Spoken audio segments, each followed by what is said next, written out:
Chapter 398. Chu Tian was very clear on how hard it was to have a city in the Forest of Chaos.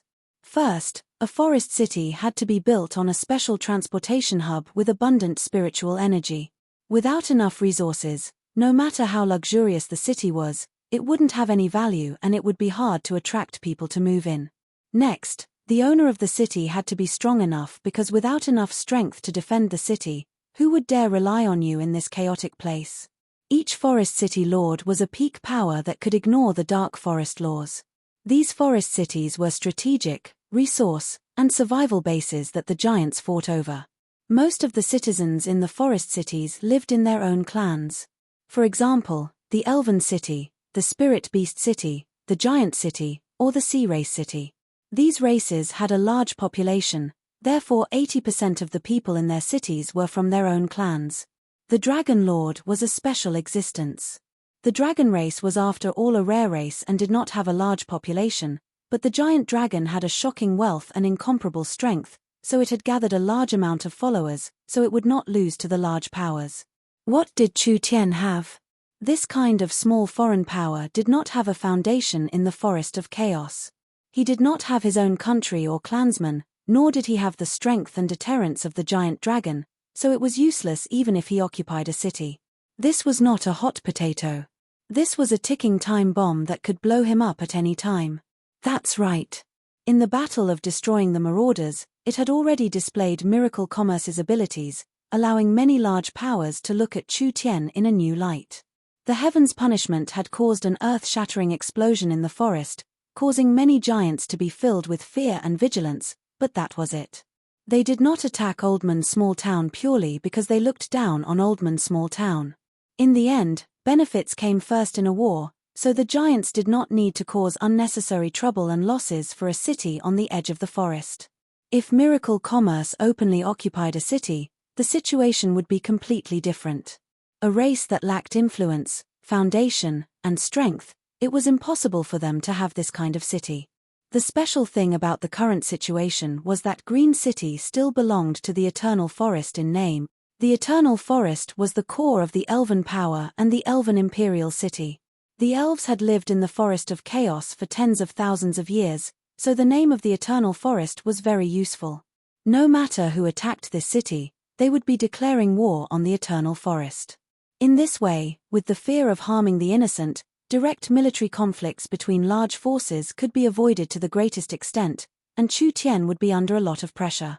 All he had to do was to be careful of all kinds of dirty tricks. However, Chu Tian was also aware of the Elven King's predicament. Green City's location was too special. The Elven Council was worried that this city would fall into the hands of the elves and it would drag the peace-loving elves into a war they didn't want to see the most, so they would try to persuade the Elven King to give up on this city. So what if the Elven King was unwilling to give up this city? If the Council didn't send troops, the Eternal Forest wouldn't be able to send troops to defend it. A city without a name could not last long. When the Eternal Forest did not come to Green City for a long time, the others didn't need to guess what the elves' attitude was. It was only a matter of time before the city was taken. Now, the Elf King decided to take a gamble. On one hand, he still emphasized that Green City was a power of the Eternal Forest, making those people afraid of Green City not dare to make a move. On the other hand, he no longer wanted to control it and gave this chance to Chu Tian and his daughter Vivian. This was a chance. But it was a very dangerous chance. Green City's current situation was like walking on a tightrope. It was very dangerous. After studying the map sent by Ulysses, Miracle Commerce came to the conclusion that it wasn't that this city was bad, rather it was too good. It was located in the center of the Forest of Chaos, which was the battlefield for the various powers of the Forest of Chaos. The Dragon's Ridge, the Eternal Forest, the Titan Mountain Range, and the Savage Highlands. These were the most symbolic powers of the Forest of Chaos. Any one of them was enough to crush Miracle Commerce into powder. Green City happened to be where these powers converged. Other than these giants that were comparable to warring kingdoms, there were also many other strong forest powers. It had to be known that any power that could stand in the depths of the Forest of Chaos would not be inferior to a large kingdom at least. The Forest of Chaos was one of the oldest forests on the continent, so there were all kinds of fierce beasts that could bring a destructive disaster. There were some ancient secret realms and unknown environments that were very dangerous, so these were all things that needed to be considered. Miracle Commerce only had the support of a small southern summer country, and they did not have the home advantage at all.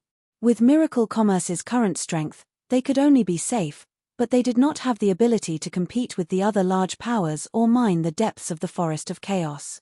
If they overestimated themselves and carelessly entered, there would not be a good result. There wasn't much time left. Chu Tian needed to quickly make a decision. This choice was a bit difficult. The Miracle Commerce people all knit their brows. Meng Qingwu did not approve of taking risks. No one was clearer than her on the current situation. Miracle Commerce's strength had already been overestimated. Miracle Commerce could not use the Heaven's punishment to deal with the marauders this time. As for the berserkers that Miracle Commerce trained, even if they added in the Southern State training camp, they would not have more than 20,000 people, and they could not transfer them for now. The Oldman army had to protect the small town, so they could not easily transfer them. Chu Tian did not have an army to use. Entering the dangerous forest alone like this, it would be very hard for him to protect himself, so how could he control the city? He was afraid that he would be swallowed whole before he could even stand firmly. Not even his bones would be left. The Forest of Chaos was divided by hundreds of races, and the powers were very complicated. The safest strategy now was to properly manage the small town and slowly accumulate more resources and wealth.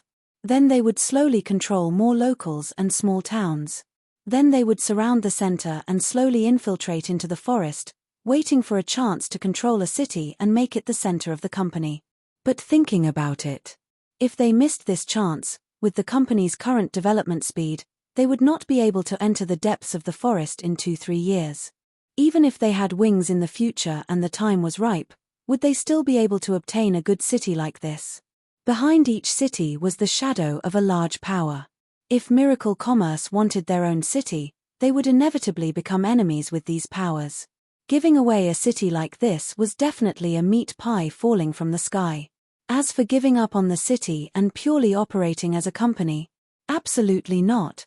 If it was a complete country, perhaps it could be done, but in a place like the Forest of Chaos where strength ruled, everything had to be supported by corresponding strength. Without strength, no matter how much wealth and resources they had, they would be rootless duckweed. I accept the Elven King's gift. Chu Tian took the map without thinking too much. I ask the Elven King to be assured, this city will not fall into anyone's hands. This one will do his best to make it prosperous. Ulysses was a bit filled with praise. Although the gift was tempting, people without enough courage would not dare accept it. Ulysses thought that Chu Tian would not dare accept it and would consider it for a few days even if he accepted it. He never thought that Chu Tian would be this straightforward, accepting it after just a bit of consideration. Such a person was either a brave and resourceful person, or a reckless person, or a combination of both. Although he didn't know if Chu Tian had the ability to sit in this position, as long as Green City did not fall into the hands of other powers, it would be beneficial to the elves. As for whether they could control the city or not, it was not that important. In the name of the Eternal Forest, I appoint you as Green City's city lord. Ulysses gave the Elven King's token to Chu Tian. You will have all the authority in Green City. The Eternal Forest will not interfere with any internal affairs, you just need to do what you want. Meng Yingying and Vivian revealed looks of joy. This was too great.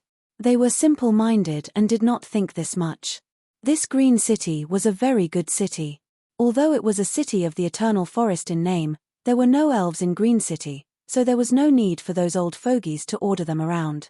Miracle Commerce was completely free in this city. Wasn't this what Miracle Commerce always wanted? Ulysses represented the Eternal Forest and the Elven King in giving Chu Tian the position of City Lord and giving Meng Qingwu and Vivian the position of Vice City Lord. There was no need to talk about Chu Tian and Meng Qingwu. Vivian also becoming the Vice City Lord was arranged by the Elven King. Vivian was an elf and the Elven King's daughter. If she became Green City's Vice City Lord, she would have an extra layer of protection for Green City because of her special status. Ulysses said to Chu Tian, Green City used to be a large local power, but because it had been suppressed for 100 years, Green City was obtained by the Elven King through diplomatic means. However, the old power is in a very serious situation and there are many other powers eyeing it, so there is a lot of internal and external pressure. Other than that, there have been riots, famine, and plague recently. It is hard to accurately estimate the situation, so remember not to be in a rush to expose your identity. Observe the situation first before deciding. Although he had already guessed that Green City's situation was bad, he never thought it would be this bad. This would not be a small challenge. But Chu Tian was not afraid at all. He did not have the time or mind to slowly develop. With this kind of good opportunity in front of him, it would not match his personality if he didn't take it. As long as he found the right method, there was nothing that couldn't be done in this world. Chapter 399. Ulysses stood up and looked at Chu Tian before looking at Vivian. A complicated look flashed in his eyes. The Elven King's matter has been completed, I hope everything goes smoothly. I'll be leaving now. Vivian quickly asked, you won't stay in Oldman's small town for a few more days? There must be many things you can't imagine here, perhaps it can move the people in the council. Ulysses slightly shook his head, us elves are not a race that easily accepts new things, otherwise it wouldn't have been like this for tens of thousands of years. I still have things to do in the Eternal Forest, so I won't stay. Ulysses still left. Everyone felt this was a bit strange. This kind of words coming from the mouth of an elf made people feel strange. Chu Tian spread out the map Ulysses left on the table. Meng Yingying came over to take a look and couldn't help letting out a surprised cry. This map is too clear. That's right. This was the most complete and detailed map of the Forest of Chaos so far. Only the elves that had lived in the Forest of Chaos for tens of thousands of years could draw this kind of map. Each special area, each special terrain, each lake, each mountain range, each city, they were all clearly drawn. The elves did not have any copying techniques. The entire map was drawn by hand. Every line and every detail was drawn perfectly and precisely. Moreover, drawing such a large map definitely required a lot of effort.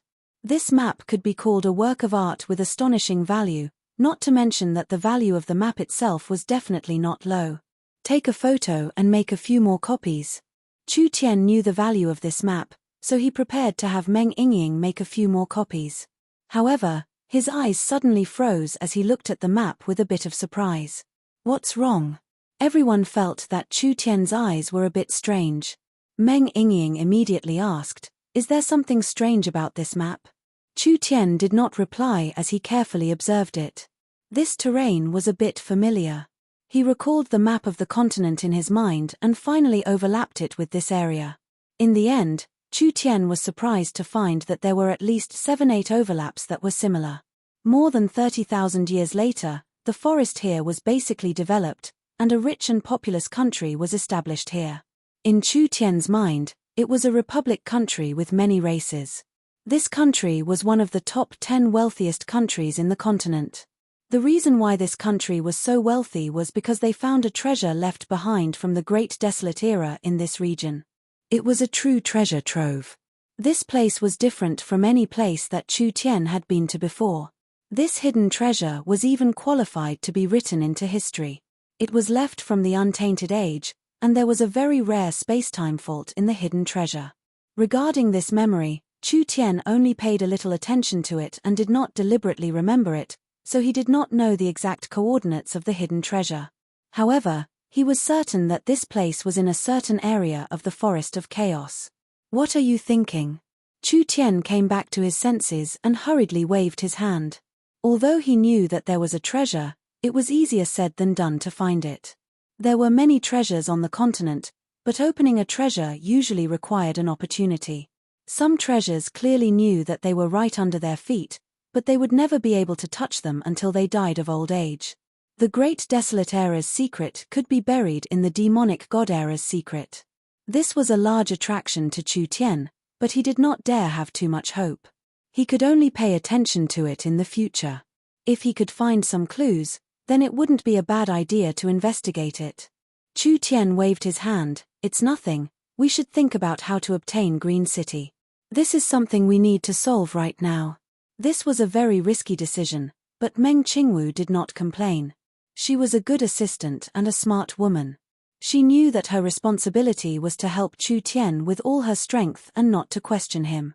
The risk was high, but the reward was high. This risk was completely worth it. But they had to plan it properly. Meng Qingwu studied the map over and over again, as well as Ulysses' information over and over again. Meng Qingwu immediately made several decisions. First, they would increase their food reserves. Miracle Commerce would increase the price of demon beast meat by 20%, so they could buy more demon beast meat from the locals. This food would be sent to southern Xia to be processed into canned food or other food reserves. Oldman's small town did not lack food. From the information, there were some locals near Green City that were suffering from famine. There was a need, so stocking up on food was always a good thing. Second, they would increase their weapon reserves and upgrade their weapons. The silver crystal oil mines near Oldman's small town had already begun to be mined. This kind of silver crystal oil with even higher energy was enough to create even stronger source energy weapons. Not only could they arm their own troops, if they sold it in a reasonable way, it would push the situation in a favorable direction. For example, there were two locals that were potential enemies. What would Miracle Commerce do if they wanted to quickly eliminate them? Actually, it was very simple. First, they would use a method to provoke the two locals to fight, and then they would sell weapons and equipment to the weaker side, making their fight even more intense. Finally, both sides would become weaker and weaker. Not only would they reduce the number of potential enemies, they would also be able to fill their own pockets. Chu Tian had said before that the most profitable business in this world was weapons and energy. Meng Qingwu had always remembered this in her heart. The source energy weapons had always been self-produced, and now the weapons in stock were becoming more and more high-grade. With the ability to sell them, this would become an important diplomatic and defensive trump card for Miracle Commerce. Third, of course, they would make preparations and create a basic communication network. Green City was very chaotic and there were many uncertainties, so the information the elves sent was too one-sided. Oldman's small town's army could not leave and southern Xia's reinforcements could not arrive in a short period of time. The most suitable method now was to send a small team that would not attract attention. They would first gather information and integrate into the situation before thinking of a way to obtain Green City. Meng Qingwu sent out a communication airship. This was the cheapest and fastest airship, and southern Xia had already made over 10 of them. Each communication airship could cover over 10,000 miles, and these airships were enough to form a communication network deep into the forest. Meng Qingwu sent out the latest Heaven's Eye airship. These two airships could allow Miracle Commerce to grasp information, which was very useful in this chaotic and closed-off forest. In these few days, Chu Tian did not do anything at all. He only refined large amounts of pills and gave everyone a cultivation plan, as well as leaving large amounts of spiritual knowledge for the flower fairies to study. Just one person was enough for this trip. Although Chu Tian had not reached the true spirit realm, he already had the ability to protect himself. Rather than wasting manpower, it was better to increase everyone's cultivation and prepare for Miracle Commerce to enter Green City. After a few days, over 100 miles from Oldman's small town, a Heaven's Net airship was parked in an open space. The entire airship was covered in reflective mirrors and the surrounding environment was reflected on it. The clean and forward-looking design made it seem like it was filled with technology. Meng Yingying asked, "How long will you be gone for this time?" "It should be around 10-15 days. Chu Tian could not be sure about this matter. "Do you remember the task I gave you?" Meng Yingying nodded and said, "Relax, I will properly cultivate and help the flower fairies." Chu Tian was going on a long journey alone. Although Meng Yingying was a bit worried, she was not as nervous as before. After all, she had confidence in Chu Tian and the company had already set up a communication network, so they could contact each other at any time. They could even use the image transferring mirror to communicate with each other. "There's no time to lose, I'm leaving now." This Heaven's Net airship was what Meng Qingwu wanted to deploy, so it was on the way for Chu Tian. After all, the forest environment was too dangerous. If they directly passed through the forest, they wouldn't even be able to reach their destination in 10-15 days. Even riding a flying demon beast was not safe. The airship was different. This thing could fly at an altitude of 40,000 meters. The chances of meeting demon beasts at this altitude were very low, and the airship itself was very hidden, so there was no need to worry. Chu Tian only brought the storage gourd, a sword, and a fox, that was all. This was already enough. This gourd was an innate treasure, a living thing that could absorb spiritual energy to grow. After Chu Tian obtained this gourd from the central state tower, he had been slowly cultivating it. As the gourd grew, the storage space inside became larger and larger, now reaching 50 cubic meters. It was not common to have such a large storage space on one's body. Chu Tian had enough materials to open the space warehouse several dozen times. If he really needed something, he could directly use the space warehouse to get it from the small town. It was fast and convenient. Goodbye. Chu Tian waved his hand to say goodbye to Yingying. The airship slowly started, and it slowly rose into the sky with a gust of wind. When he saw the forest below him becoming larger and larger, Chu Tian couldn't help feeling a bit emotional. This thing was something that Chu Tian had made on a whim. He had never thought that it would have this many uses, but with the young miss and the Yun sect's constant research, this flying tool that Chu Tian had made on a whim had been given more and more uses. This made Chu Tian very satisfied. He had trained the Yun sect, trained the young miss, and trained all these helpers. Now he was starting to see returns. Chu Tian was certain that even if he disappeared now, Miracle Commerce could rely on its current technology and its ability to continuously innovate. It would still be a great company that could change the entire continent. A person's wisdom was limited in the end. But Miracle Commerce's current level was far from enough. Right now it could only make money, gather resources, and pull in influences. It was still far from the level that Chu Tian wanted to reach, so the road ahead was still very long. This green city, Chu Tian had to obtain it. Miracle Commerce had to have a foothold. Chapter 400. Chu Tian sat on the airship, maintaining a stable speed at an altitude of 40,000 meters. The entire cruising speed was very calm, not shaking at all in the past 2 days. He either watched the scenery and ate to pass the time, or he used the image-transferring mirror to talk to Yingying and the young miss to pass the time. The airship's design was very perfect. There was only one thing he was not satisfied with. It was too slow. Of course, the speed was relative. It had to be known that the airship had traveled in 2 days, but it would take over 10 days for a fast horse to travel in a straight line. The terrain of the Forest of Chaos was very complex, and it was not flat terrain. There were all sorts of hidden dangers, and normal horses and demon beasts like leopards would find it hard to pass through. Even if a level 2 flying mount wanted to travel this far, it would still take at least a week. Compared to this, could the airship still be said to be slow? Not to mention that the airship had an advantage that no mount could compare to, which was its incomparable safety. This was because the airship's safe cruising altitude was around 40,000 meters, and the air here was very thin compared to the ground. Even if those demon beasts that relied on their wings used 10 times their strength, they still wouldn't be able to fly at half their normal speed, or they might not even be able to fly at all. For the airship, because the air was less dense, the resistance and turbulence were less, allowing it to move forward more steadily. Only giant dragons and flood dragons could rely on Yuan Qi or some other special power to soar at such a high altitude. However, these legendary creatures were few and far between on the continent. In this tens of thousands of kilometers of air, the chances of encountering one were so minuscule that it was almost negligible. Chairman, we're almost there. This is already the airspace around Green City. Because we don't understand the terrain below, we can't land for safety reasons, so we can only trouble the chairman to land. Several Griffin Knights in charge of the airship helped Chu Tian open a cabin door. This was the Griffin's stable, and there was a cabin door in front of him. When he looked through the transparent crystal glass, the entire sky was a blue-white color. This was different from the blue sky on the ground. Because the structure of the plane itself was a nearly circular or elliptical dimensional domain, from the point of view of the creator, it was just a large bubble enveloped by independent time and space energy. However, this bubble was wrapped in a large amount of matter. The turbid and heavy parts of these materials precipitated at the bottom to form vast continents, while the light and vast energy gathered at the top to form the sun, air, and so on. Since ancient times, no one had been able to measure the thickness of the earth. Of course, no one had been able to accurately measure the height of the sky.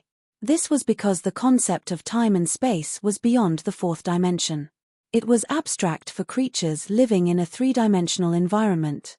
People could not perceive the entire structure of time and space, just like how people in paintings could not perceive the three-dimensional world. Light, thunder, these positive energies all returned to the top of the vault of heaven. Darkness, death, these negative energies settled under the ground. The ordinary elements of wind, fire, water, and earth filled the entire space. This was the basic model of the world that Chu Tian understood. This world was incomparably complex and vast, but at the end of the day, it was ruled by the same law. There's no need for a mount. I'll go down directly. Chu Tian refused to ride on the griffin. He slapped open one of the external cabin doors, looked down at the vast land beneath his feet, and directly leapt down. Several griffin riders gave shocked cries, but it was already too late to stop him. Chu Tian spread his limbs as he fell to the ground like a meteor. Mounts and such were superfluous. He quickly hit the clouds, and when the tangible but intangible clouds passed by him, it was like smooth silk brushing against his body. The entire earth continued to expand in his eyes. It's about time. Chu Tian took out a talisman and slapped it on his body. It was like his weight had suddenly decreased as he fell to the ground like a leaf. Finally he fell into an incomparably lush forest, quickly breaking through large amounts of branches before finally falling to the ground. Although he had used the feather fall talisman to reduce his weight, falling from this high up in the sky, it was like a cannonball hitting the ground, creating a small hole. He had safely landed. Chu Tian tidied up his clothes and walked out of the hole.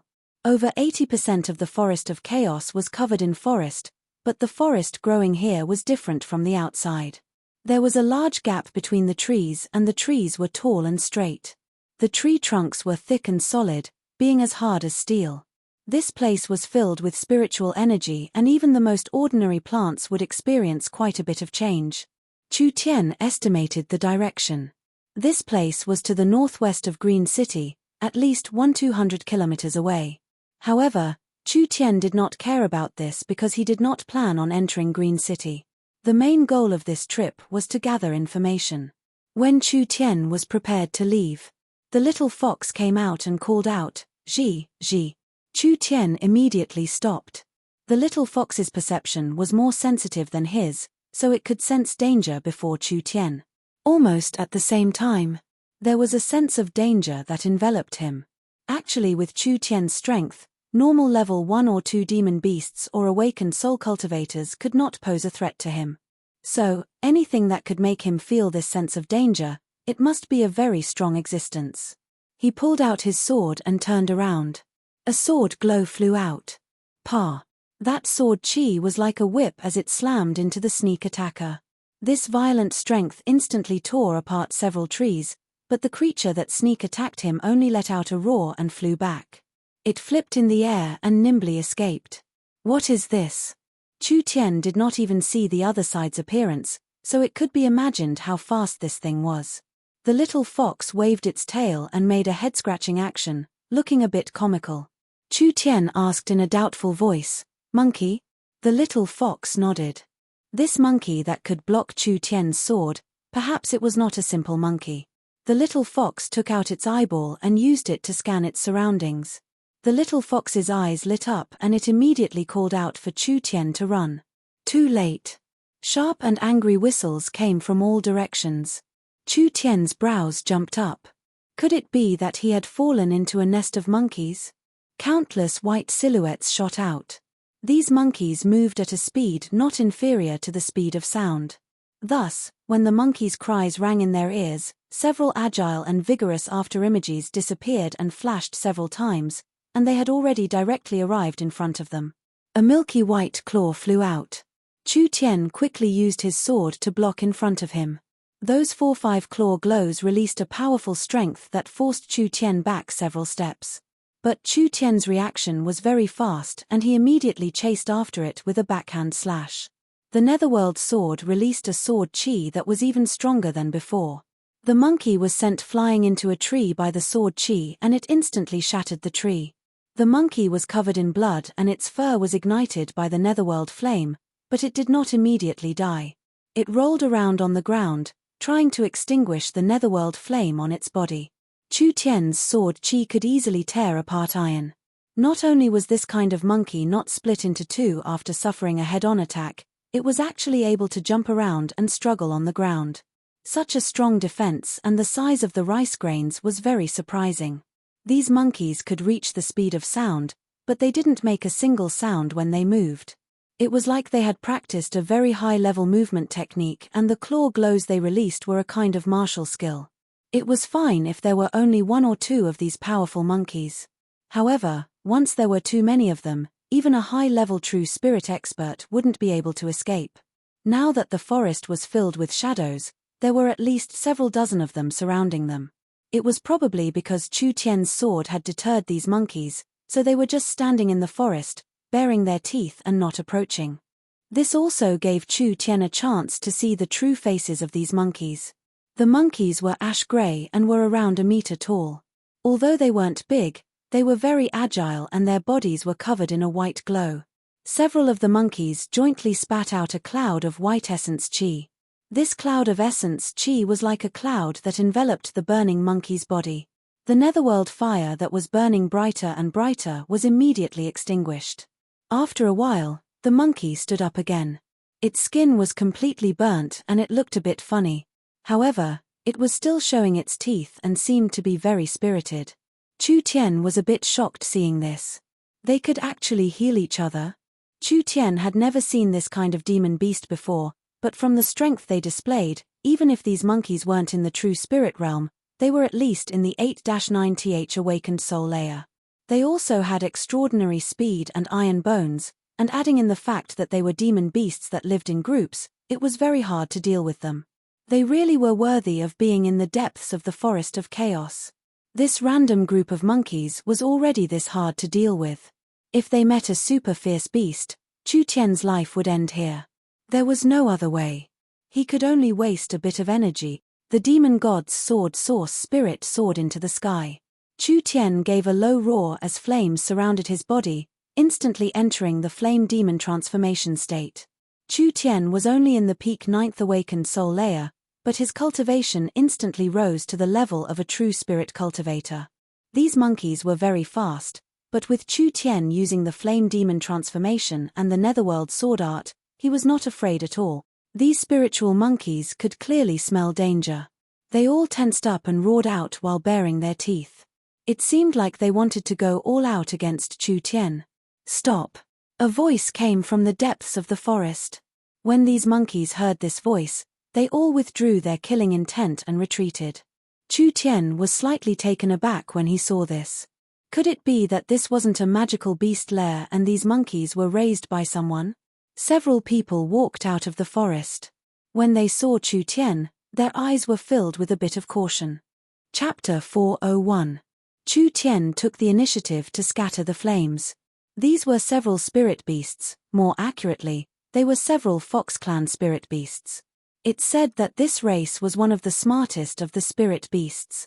The Fox Clan did not have a strong physique, so they could not practice body tempering or close combat cultivation techniques. However, they were very good at controlling certain kinds of energy. These Fox Clan people gave Chu Tian a very strange feeling. There was a total of 4 of them, 3 males and 1 female. There was a Fox Clan old man and 3 Fox Clan youths. The Fox Clan's beauties were also very famous. Although the Fox Clan were spirit beasts, they were like the Rabbit Clan. Their appearance was in line with the mainstream aesthetics of the continent and they were different from the pure elves. The Fox Clan women were more wanton and the Fox Clan was very realistic and vain. They worshipped money, power, and strength, but it was because of these characteristics that the Fox Clan was liked by the human nobles. It wasn't like Chu Tian had never seen a Fox Clan before. Actually back in South Sky City, he had seen Fox Clan slaves in the Yin Corpse Valley's black market, but the Fox Clan people in front of him were wearing strange clothes. They were wearing large white robes and holding strange staves in their hands. There was a mysterious symbol that was different from the mainstream runes of the continent, but it was filled with power that covered their robes and staves. "Who are you?" A Fox Clan youth stood up and shouted, "Why are you injuring the spirit monkeys?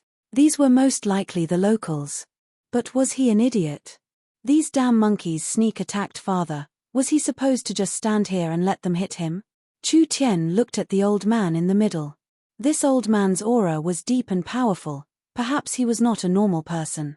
Actually, in the depths of the forest of chaos, even if it was a small tribe, Chu Tian did not dare be careless. After all, a small tribe that could survive here would not lose to a large tribe on the edge. Misunderstanding, it's all a misunderstanding. Chu Tian sheathed his sword. A strong dragon could not suppress a local snake. He was going to be the city lord here in the future, so it was best not to offend these locals. In order to show his respect and friendliness, he deliberately used the spirit beast language to say, "I am just a traveler that came from afar. This is my first time here and I am not familiar with this place, so I accidentally entered this place. If I have disturbed you, I will leave now." "Grandpa, this guy is sneaky. He's definitely not a good guy," another fox youth said to the elder beside him. "I think he's most likely a spy sent by the druids and shamans to gather information. Why don't we lock him up and interrogate him first?" Druids? Shamanism? A strange look flashed across Chu Tian's eyes. He had seen these two terms in ancient books, but he didn't expect to see them in real life one day. This surprised Chu Tian a little. However, did these ancient sects still exist in this era? The fox elder had clearly noticed the strange look in Chu Tian's eyes. How could an outsider know about druids and shamans? "Don't you think that you are trying to hide something?" This time, it was really a misunderstanding. "The situation is very tense now. I'd rather kill the wrong person than let them go." The fox elder instructed the fox lady beside him in a low voice, "Dolores, go and capture him." The oldest of the three fox youths, as well as the only female among them, walked out. This woman had a voluptuous figure and a head full of silver-white hair. She looked to be around 24 or 25 years old, which was the age where she was getting rid of her youth and maturing. The unique charm of the Fox clan made her look even more enchanting. "This really is a misunderstanding. You don't need to be so nervous." Chu Tian looked like he had a headache. "I don't like to hit women." Dolores didn't waste any words. She took out a bottle filled with incantations. Chu Tian couldn't recognize the strange incantations. From the style, it seemed to be quite ancient. Perhaps only the young miss would be able to recognize its origin. However, what really attracted Chu Tian's attention was not the incantations on the bottle, but the thing inside the bottle. It was a ball of purple soul energy. A small bottle could contain soul energy. These natives were pretty good. Dolores held the bottle with both hands and devoutly chanted, "Great demonic god, please hear my call and bestow me with great power." The small bottle quickly lit up. Chu Tian frowned. This was the first time he had encountered a move that even he couldn't understand. The bottle cap was suddenly pushed open by a surge of energy. The soul dispersed evenly into the air, and Dolores seemed to be focusing on elemental energy inside. The originally transparent soul body was like an empty water bottle that was suddenly filled, and it finally transformed into a huge green creature. It landed on the grass, and a wave of fiendish aura pervaded the air. This was a 6-meter-tall mantis. It seemed to have a physical form, but it wasn't a specter, nor was it a physical life form. It existed in a special form between the two. Chu Tian was dumbfounded. Soul secret technique? Necromancy secret technique? No, it didn't seem like it. What kind of strange move was this? While Chu Tian was in a daze, the mantis waved its arm and 2 green energy blades quickly flew out. Wherever they went, 2 deep marks were left on the ground. Chu Tian had no choice but to slash out with his sword again. The Netherworld sword released an intense flame and the energy blades were cut in half. The mantis flew into the air with extreme speed. The 2 dark green blades wildly slashed out like a wild storm. Chu Tian quickly waved his sword left and right.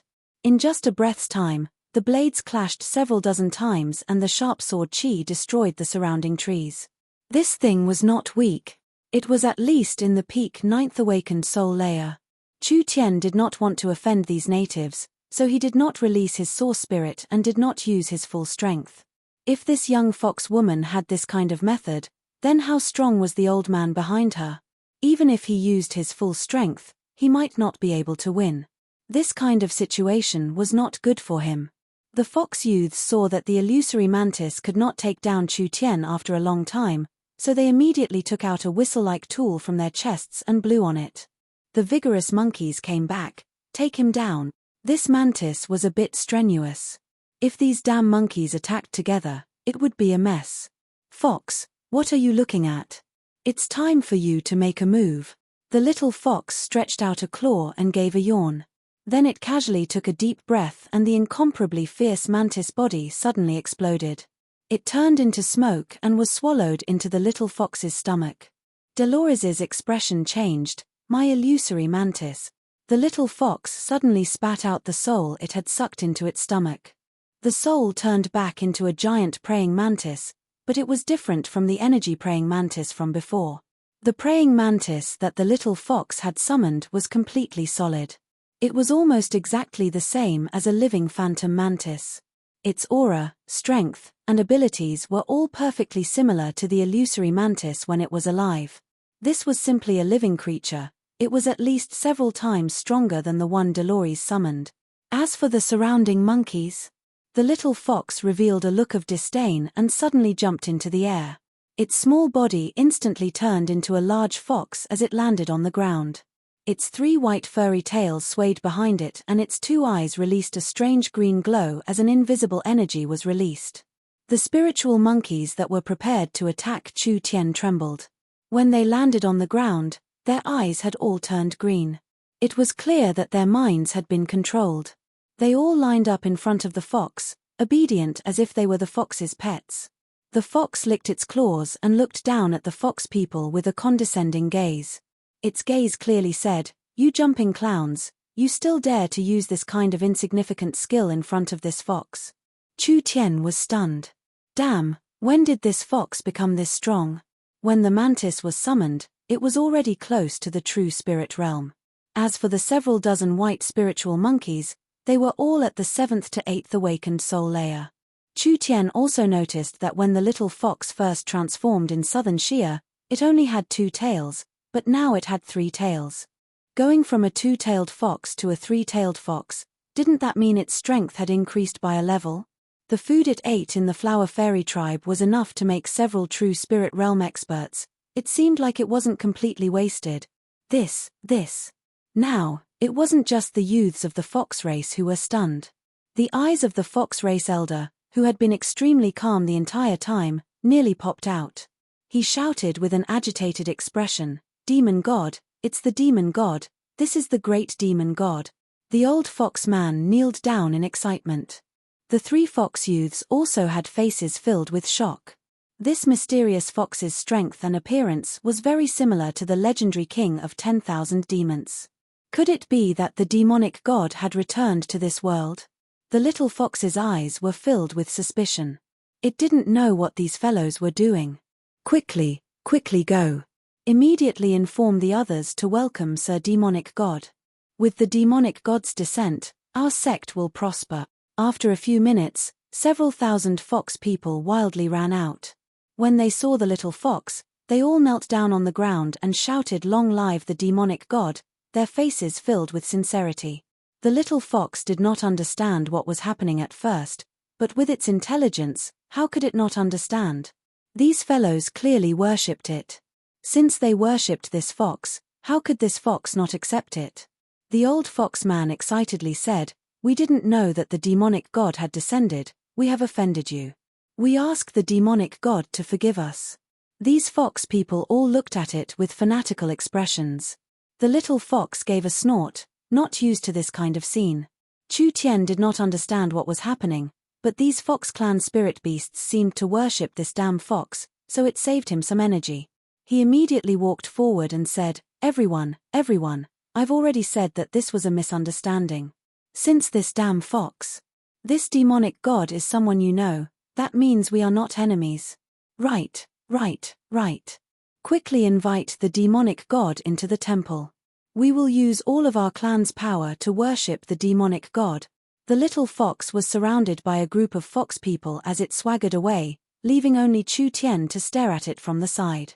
In his impression, the Fox clan was one of the smartest races on the continent. They did business and were very shrewd, but why were these Fox clan idiots? How did this damn fox look like a dog fart demonic god? Chapter 402. Did you make a mistake? Chu Tian couldn't help asking Delores beside him, how does this fellow look like a god? Delores had a pious expression. When she heard Chu Tian say this, she angrily glared at him. You dare insult the great demonic god, you are becoming enemies with my demonic god religion. Demonic god religion? He'd never heard of it before. But it should be a religion similar to the Druid religion or Shaman religion. This was not a human sect like the Tianmo cult, there was a fundamental difference between the two. Sects mainly relied on passing down cultivation techniques, so their members were very concentrated, belonging to a very high degree of power. Religions mainly relied on passing down their faith. Of course, religions also had their own cultivation techniques, but their members were not concentrated. The same religion, not only could it cross regions, it could even cross races. What is going on with your demonic god religion? Chu Tian ignored Dolores's hostile gaze. There's also the druids and shamans. How many religions are there in this place? Delores didn't want to talk to this fellow who injured the spirit monkey and disrespected the demonic god, but the demonic god was brought here by him, so Delores could only give a simple explanation. It turned out that religion was very popular in the depths of the Forest of Chaos. After all, this forest was too ancient, so there were many ancient things that had been passed down. Although there were many religions in this area, the strongest were the Druid religion, the Shaman religion, the Undead religion, and the Green religion. As for the demonic god religion that the Fox people believed in, it could only be considered a second-rate power. Green religion? Chu Tian was stunned. What relationship does the Green religion have with Green City?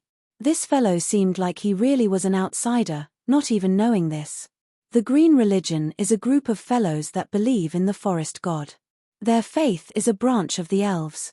The Green religion had a large influence in the forest before, but now they have declined and cannot compare to the druids and shamans. So it was like this. The Green religion was a branch of the elves, so it was no wonder the Elven King could obtain Green City through diplomatic means. Chu Tian never thought that the powers here would be this complicated. Just these churches were enough to give him a headache. Because the believers of the church were usually very fanatical, these kinds of people were the most troublesome to deal with. The cultivation techniques of these religious believers were often very special. For example, if a fire god religion believer had a water-attributed source spirit, cultivating a fire-attributed cultivation technique was simply courting death. But if they cultivated a fire-attributed cultivation technique, as long as their faith was strong enough, the power of faith would protect their source spirit from the backlash of the cultivation technique. So the deeper their faith, the deeper their cultivation technique would be. Therefore, the cultivation techniques passed down in religions were mostly related to faith. The object of worship or belief of these religious believers was not as simple as spiritual sustenance. Instead, it had a great relationship with their cultivation and growth. Therefore, the believers would be more fanatical and devout. The move that Delores had just displayed was obviously a summoning technique similar to the one used by the fox. This kind of summoning technique was not found in any ancient books, so even Chu Tian did not know much about it. It should be a special demonic technique used by the ancient demon race. It was almost certain that ordinary people couldn't use this kind of demonic art. Even if Chu Tian wanted to learn it, he couldn't learn it. However, these foxmen could use it. They weren't from the ancient demon race. There was only one possibility. There was an ancient demonic god that used a certain method to create this religion, allowing these low-level beings to believe in it and use its power. Chu Tian did not know the reason why the ancient demonic gods created this religion, but there was a saying that the faith of all living beings was a great power. The demonic gods could absorb the power of faith to become stronger. Looking at it like this, the little fox's ancestor might really have some relationship with these foxmen. There was a tall temple in the center of the native tribe. The temple was made from the bones of giant beasts and giant boulders, being over 100 meters tall. It was very grand and magnificent, but looking at how it had been eroded by the wind, this temple had a very long history. This tribe was very small, with a total population of less than 20,000 people. Don't think that they were easy to bully just because they were small. The entire tribe was filled with devout believers of the demonic god religion, and most of them could use their souls to summon demon beasts to fight. Other than that, the demonic god religion was also proficient in taming beasts. Just like the spirit monkeys outside the forest, they were all tamed by the demonic god religion, so they could not be underestimated. At least they could sweep through any tribe on the outside. The little fox had already turned back to its original form. It was only the size of a palm, but it was sent to the high platform by the zealous believers, receiving the prayers of all the fox clansmen. The little fox also quickly got into its role. Although it was only a little big, it curled its tail and sat upright on the ground. Its pair of black eyes were shining, and it had a dignified posture like a lion. It swept its gaze across the crowd and then raised its paw, indicating for everyone to rise. Chu Tian rolled his eyes, too lazy to watch this fox act cool. He walked around by himself. There were many totems in this temple, and the one that appeared the most frequently was a fierce and majestic 9-tailed demon fox. The young miss had records of the 9-tailed demon fox in her heavenly book memories. It was said that in the ancient demon race that coexisted with the demons and gods in the great ancient era, the 9-tailed demon fox was the ruler of 10,000 demons, the king of 10,000 demons. They grasped all the powerful demonic techniques of the demon race, and their might could even make the demons and gods retreat. It seemed like the little fox really was the descendant of the 9-tailed demon fox. Chu Tian was still a bit confused. The 9-tailed demon fox's descendant had been bred in a 10,000-year-old yin corpse for 10,000 years. After being born in this kind of evil environment, not only did the little fox have its ancestors' abilities, it also seemed like it had the ability to break through evil energies. At this time, there were excited and joyful cheers coming from the temple. The little fox was on a stone slab, using its nails to write a large piece of strange content.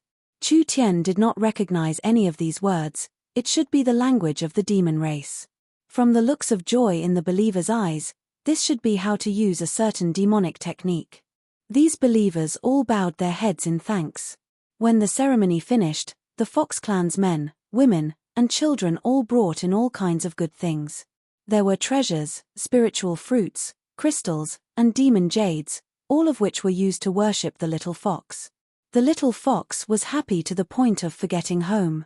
It had never been worshipped like this before, with all these good things being given to it. Compared to this, its master was too vile, beating it for eating too much. The little fox's proud appearance made Chu Tian want to punch it, but Chu Tian was very clear in his heart that if he beat the fox in this situation, he would be beaten up by the crazy believers. He had to endure it for now. In the end, this was an unexpected harvest.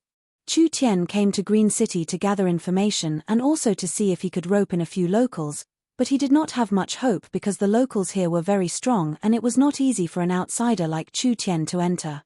Now it was good. He had saved quite a bit of effort. This demonic god religion was weak, but being able to establish themselves here meant that they had some strength. Moreover, they had lived here for many years, so they had a good understanding of the situation around Green City. They were the allies that Chu Tian needed the most. Everyone should have seen that I and your demonic god religion are companions, so we are not enemies. When these words were said, everyone was stunned. They all looked at the little fox that was gorging itself on the food.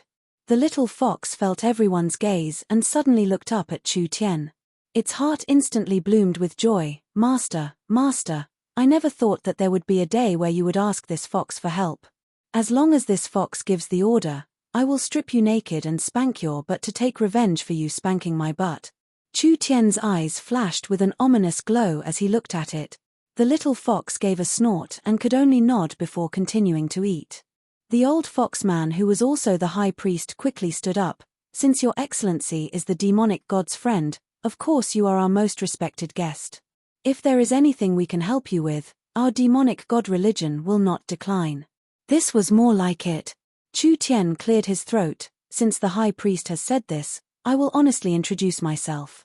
Actually, I am the new city lord of Green City, and I came here alone this time mainly to inquire about the situation. Green City's city lord? Everyone looked at him with a strange expression. When did the Green City's city lord become a human? Wasn't this city taken by the elves a few days ago?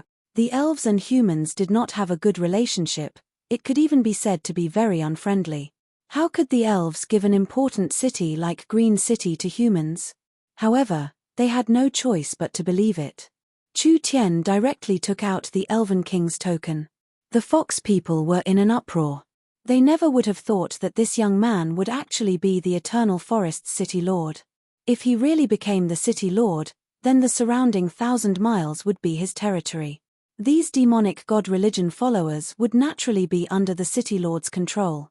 The high priest was the calmest as he gave a few soft coughs. Although your excellency is the city lord, with Green City's situation, it won't be easy for you to sit on the city lord's throne. Chu Tian liked dealing with smart people. This would save him a lot of effort. Although most of the fox people were acting like a group of idiots, worshipping this damn fox and fawning over him, the fox race had the highest intelligence among the spirit beasts. This was a very smart race, and as long as they were properly trained, they would become natural profiteers or sly politicians. For the high priest to be the leader of these people, he could naturally see the relationship between their demonic god and this young man. The demonic god had come with this young man, and from the young man's disrespectful gaze towards the demonic god, perhaps even their demonic god had to compromise with Yao. This young man claimed to be Green City's city lord, but he came alone without any troops. Although his strength wasn't bad, it was only not bad. Just the demonic god religion alone had over 50 people that could deal with him. He most likely had the qualifications to be the city lord, but he didn't have the strength to sit on that position, so he came alone to scout. If they helped him when he didn't have the strength to become the city lord, then when this person became the Green City's city lord in the future, wouldn't it be very helpful to the demonic god religion? Chapter 403. Chu Tian temporarily stayed in the Fox clan's tribe. The little fox lived the life of an emperor, and each fox clan treated it as a spiritual god. The little fox would teach its followers demonic techniques from time to time, and there were some demonic techniques that it couldn't even use, but these memories had been engraved in its soul since it was born. The followers became even more fanatical. Everyone could see that the little fox was still in its infancy, but they could be sure that it was the descendant of the demonic god religion's great demonic beast. Just based on this, the little fox had the qualifications to sit in the temple and accept the worship of all the believers. Chu Tian was collecting information on Green City while understanding the Fox clan's strength. The Fox clan was not weak. They only had 20,000 people and several true spirit realm expert. When he heard this number from the high priest's mouth, Chu Tian was instantly shocked. This was too exaggerated. There were several true spirit cultivators in 20,000 people, and this was only a small tribe. Then wouldn't there be over 1,000 true spirit cultivators in a forest city with several million people? Although the Forest of Chaos had rich spiritual veins and it was easy to find high-level sacred herbs and precious herbs, so the people that grew up here were not people that the southern summer country's barren lands could compare to, this ratio was still a bit too shocking. The high priest explained, "No need to be shocked. My clan believes in the demonic god and the entire clan uses their power of faith to cultivate, so our cultivation base grows faster than normal cultivators." There was a difference between followers and cultivators. The cultivation techniques these followers cultivated were related to their faith. Faith itself was a kind of wonderful power that could support cultivation techniques. The stronger their faith, the faster their cultivation speed. However, this had a very clear flaw. After becoming a follower, it was very hard to cultivate any other attributed cultivation technique. Each true spirit realm expert had the qualifications to become a priest. Delores was one of the demonic god's priests. This demonic god's priest had the strength of the peak first true spirit layer, but she could only control summons in the peak ninth awakened soul layer with her demonic techniques. Even if she could summon several of them, it would not be easy for her to fight against experts of the same level. After all, The Fox clan was not strong and they could not cultivate any attributed cultivation techniques. This caused the development of their source spirit to be very low and their battle strength could not compare to experts of the same level. This meant that although the Fox native tribe had a lot of people with high cultivations, their actual combat strength was not that strong. However, not only were the demon god believers summoners, but they were also powerful beast tamers. These demonic god priests' ability to tame magical beasts was unparalleled. In the surrounding forest, other than the hundreds of spirit monkeys, there were also several kinds of high-level magical beasts. There were close to 1,000 of them, and they were all upper level 2 magical beasts. It was because of the defenses of the demon beasts that the Fox clan wasn't swallowed by the dangerous forest of chaos, otherwise how could they have survived until today? Chu Tian was very interested in taming magical beasts.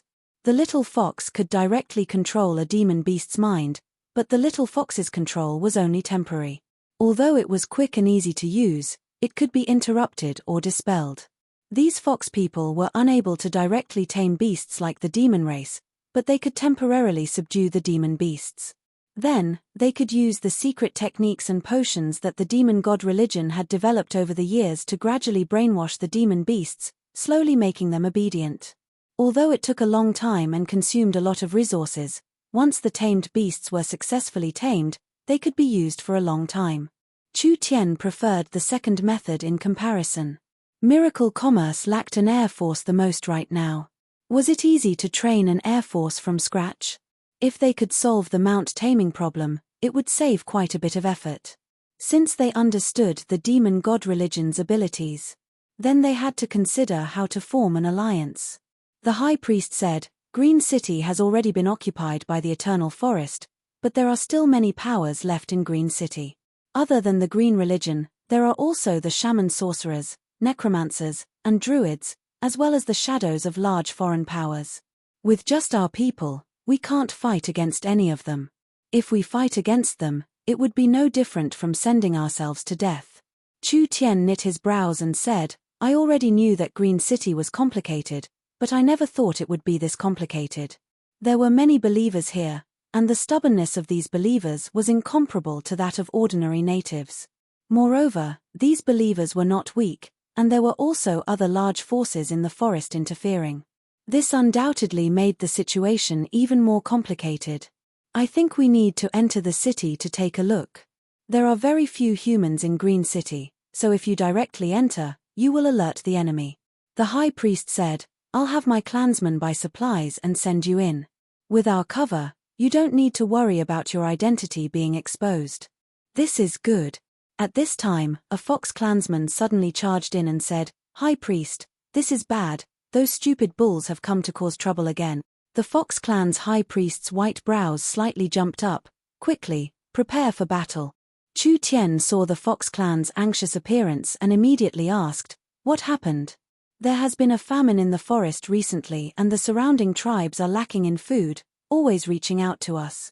Do these fellows really think that the demonic god religion is a granary? The high priest's face was terrifyingly deep. We need to teach them a lesson. Chu Tian's heart couldn't help slightly skipping a beat. Actually, before coming here, Chu Tian already knew that there was a food shortage around Green City. Logically speaking, these ferocious natives wouldn't lack food. After all, the forest was rich in biological resources, but in reality, a native tribe's activity radius was around 200 kilometers. If a native tribe stayed in one place for a long time and hunted, then as time passed, magical beasts would avoid the native tribe's hunting area, and the natives would find it harder and harder to hunt. These large tribes had over 100,000 people, so it would be a large matter if they didn't have food for a few days. If they didn't have food for a week, it would be a famine. Every time there was a famine, it meant that war would break out. There were many locals around the forest city and their hunting areas overlapped, so there was less and less prey. The large tribes had several 100,000 people, so if these several 100,000 people wanted to eat, where would the food come from? Once there was a famine, they could only steal it. Chu Tian followed the Fox clan into the forest. Several hundred Fox clan members were already guarding this place.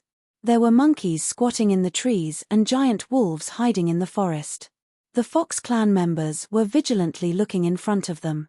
The other side had around 10 times the number of the Fox clan members, with several thousand people densely packed together. Each one of them was wearing primitive vine armor and they were holding axes or giant hammers in their hands, looking like fiends. Dolores and the priests angrily shouted, "Dirty, stupid Minotaurs, do you want to start a war with us?" The Minotaurs were 3 meters tall and were 4 times as strong as a human. They had a bull's head on their necks and there seemed to be flames flashing in their eyes. Chu Tian felt this was very interesting. The Minotaurs were similar to the barbarians, they were a race that developed their physical strength, therefore they had the potential to become berserkers. If we wanted to start a war, we wouldn't have brought this few people and wouldn't have wasted words with you. A strong Minotaur walked out with heavy steps. "We'll borrow some food and return it in 2 months. A Fox clan priest angrily shouted, "We don't even have enough food to eat, how could we have extra to lend to you?" "That's right, quickly scram.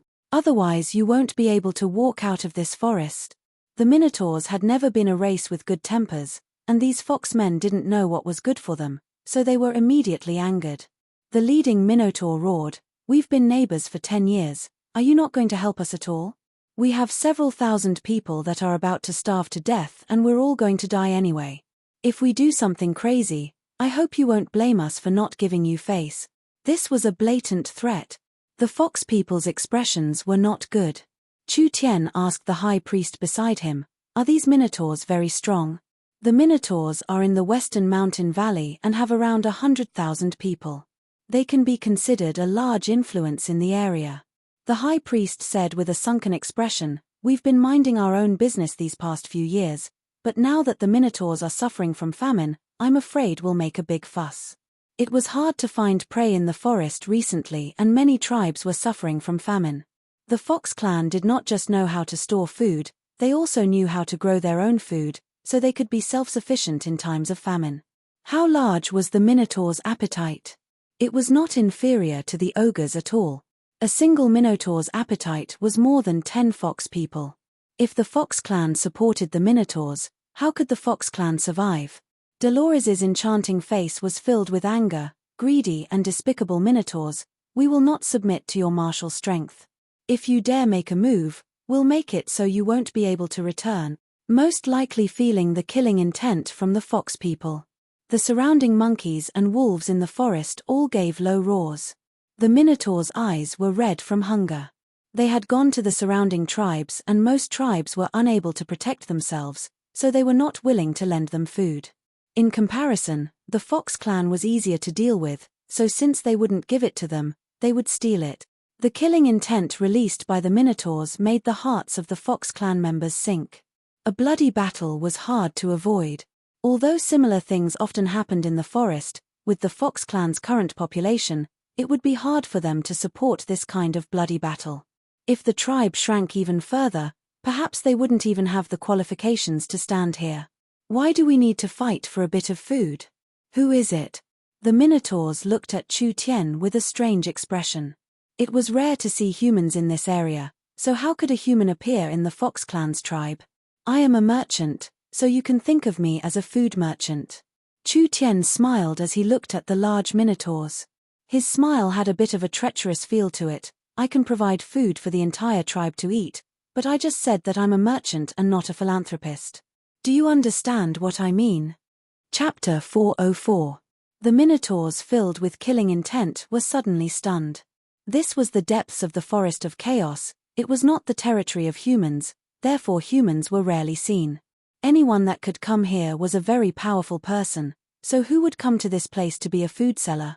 Would they transport food from tens of thousands of miles away? Or would they buy and sell food in the forest? This kind of behavior was like a treasure hunter that had finally found a treasure after a long time, but in the end, they had to move a stone back. This was completely different from cleaning up. The locals all knew how difficult and dangerous it was to pass through the Forest of Chaos. Even the locals that had lived here for generations did not dare try it. Humans did not hesitate to take risks to come here. There were countless heaven and earth treasures, even leather, wood, and ores were all profitable businesses, so why did they need to buy food? The Minotaurs stared with wide eyes as they panted and said, "No matter who it is, Playing with the minotaurs will result in them becoming a meat patty. The minotaurs had a fierce expression, but Chu Tian ignored it with a calm expression. One day, no, give me half a day to prepare. Send a large amount of food to the minotaurs and then we'll discuss the price. How about it? Although reason told the minotaurs that this matter was impossible and it was definitely this human doing something, humans were famous for being sly on the continent. But from this human's expression and demeanor, it didn't seem like he was lying. Could he really bring large amounts of food? The minotaurs had over 100,000 people and the amount of food they needed was enough to feed a human city of over 2 million people. Why do we believe a human? Why don't you believe him? Even if you want to attack the Fox clan, just your several thousand people aren't enough. Why don't you go back and wait for half a day? Half a day. The minotaurs wouldn't be unable to hold on for half a day and the Fox clan wouldn't be able to run in half a day. Since the human was this confident, why not wait a bit? The minotaurs didn't want to fight. Unless they couldn't live on anymore. Alright, the minotaurs will believe you this once. If you don't appear before nightfall, the minotaurs will wash these foxes with blood. Hearing this threat, the fox people all revealed looks of anger. The minotaurs could not be reasoned with, especially the starving minotaurs. Although they were angry, they did not want to fight with these fellows. After all, the minotaurs' battle strength could not be underestimated, and once they went crazy, they were truly terrifying. Chu Tian smiled and nodded. It's a deal. The minotaur leader waved his hand.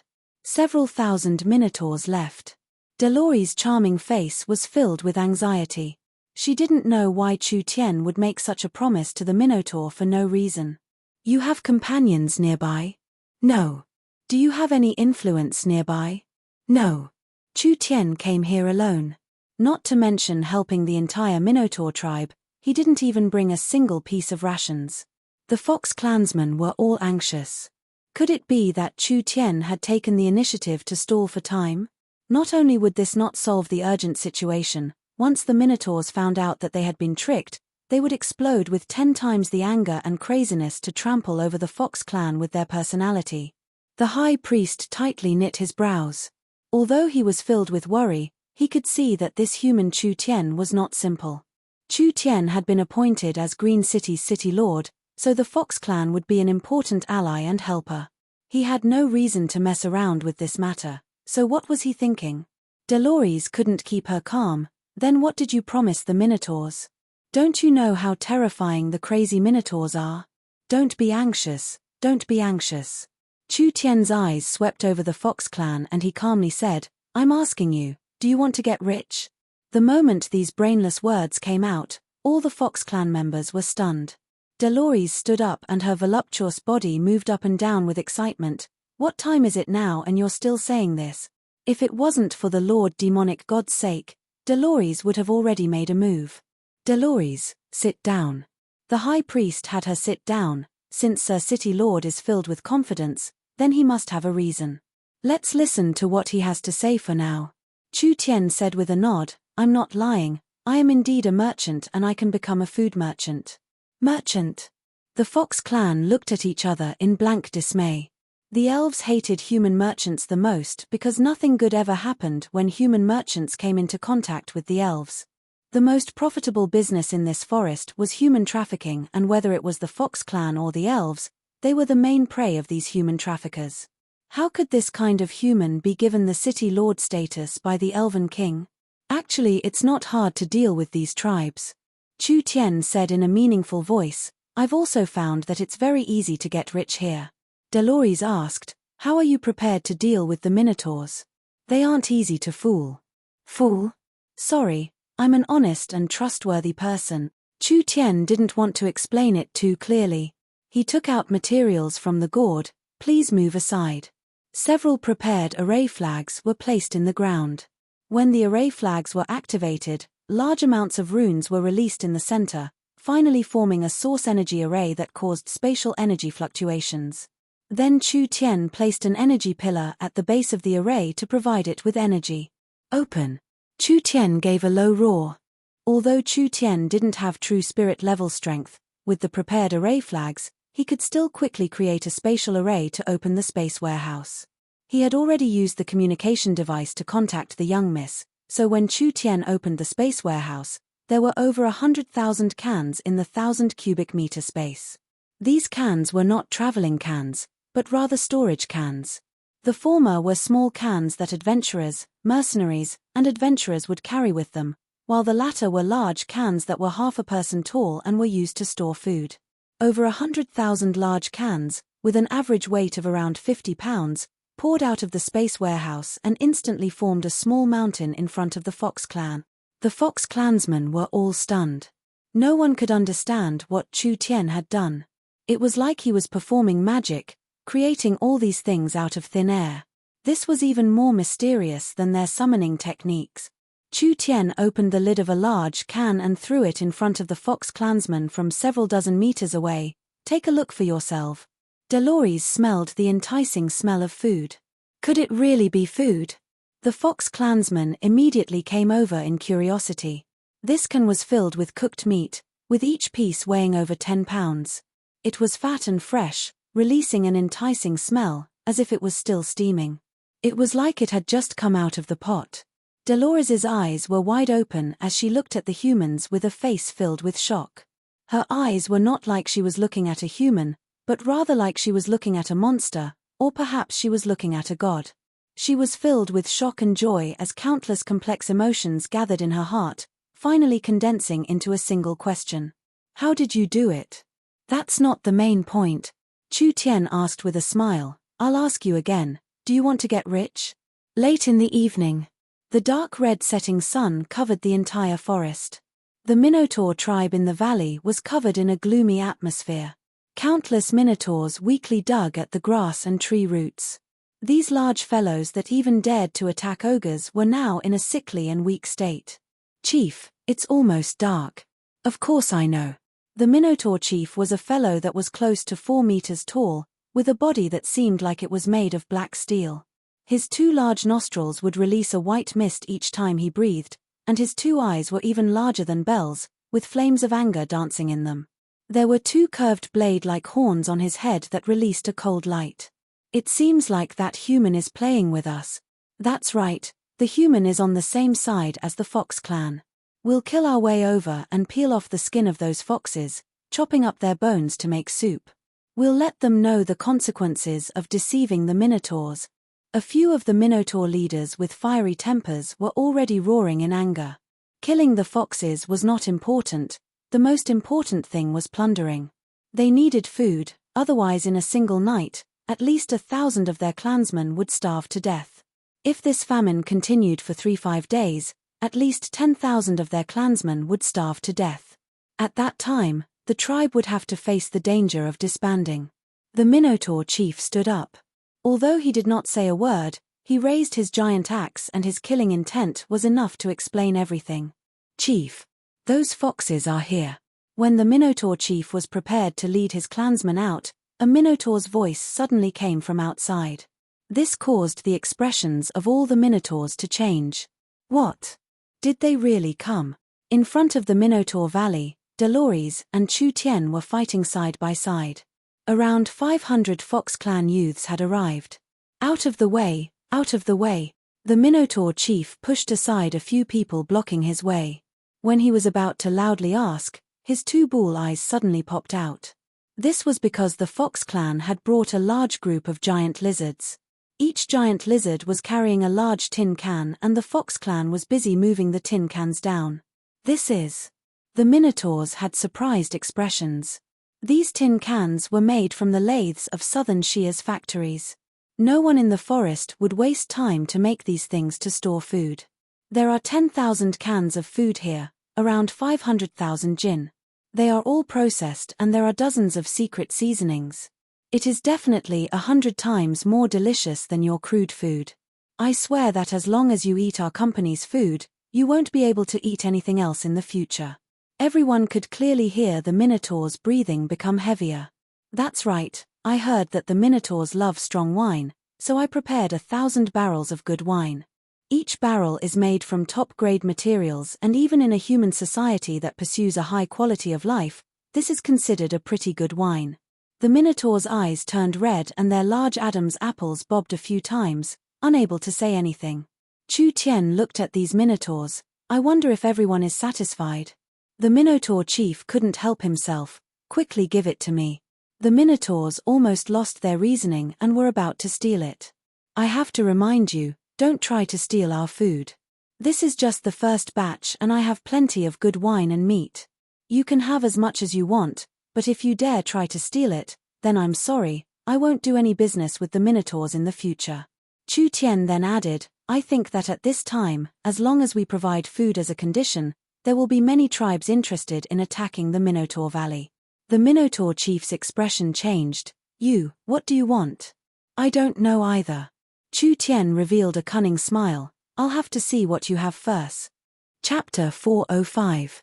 At night, in the Minotaur Valley, several tens of thousands of Minotaurs were celebrating. The valley was filled with the fragrance of meat and wine. Chu Tian was sitting in the middle of the valley with the Fox clan around a bonfire. Dolores was sitting on the side with her silver-white hair flowing down. Her hands were holding a piece of barbecued meat as she ate it in large bites. You really are something. Dolores was very dissatisfied looking at the Minotaur's happy appearances. It was like these bulls being happy was a bad thing for her, so she complained to Chu Tian beside her, it's fine if you say you sent food, but these stupid bulls can eat anything. They can even digest wolf meat in their stomachs, even the toughest blade grass is not a problem. You just had to send this good food, you're letting these fellows off too easily. After saying this, she fiercely ate a few more bites. The forest natives ate raw meat and their food conditions were far behind. Natives were natives in the end, they couldn't compare to civilized humans. Even in human society, Miracle Commerce's source energy cooking food was the best of the best. Even for an elf who pursued a high quality of life, Vivian fell in love with the source energy food the first time she tasted it. The elves also had very high cooking skills. They could combine demon beast meat and herbs to make delicious food, but the elves' cooking process was as complicated as refining pills. How could they be like Miracle Commerce where a single source energy array could do it? After Meng Yingying invented the canned food, Miracle Commerce built several dozen factories. These canned food factories originally required large amounts of source energy chefs to manually operate them, but now, the source energy array could be used to supply energy from the energy column, so they could be operated without human hands. Although there were no source energy chefs to control the fire, so the taste of the source energy food was not as good, it was only relatively speaking. Chu Tian did not care about the fox girl's complaints at all. This was because he had just brought Dolores with him to slaughter the Minotaurs.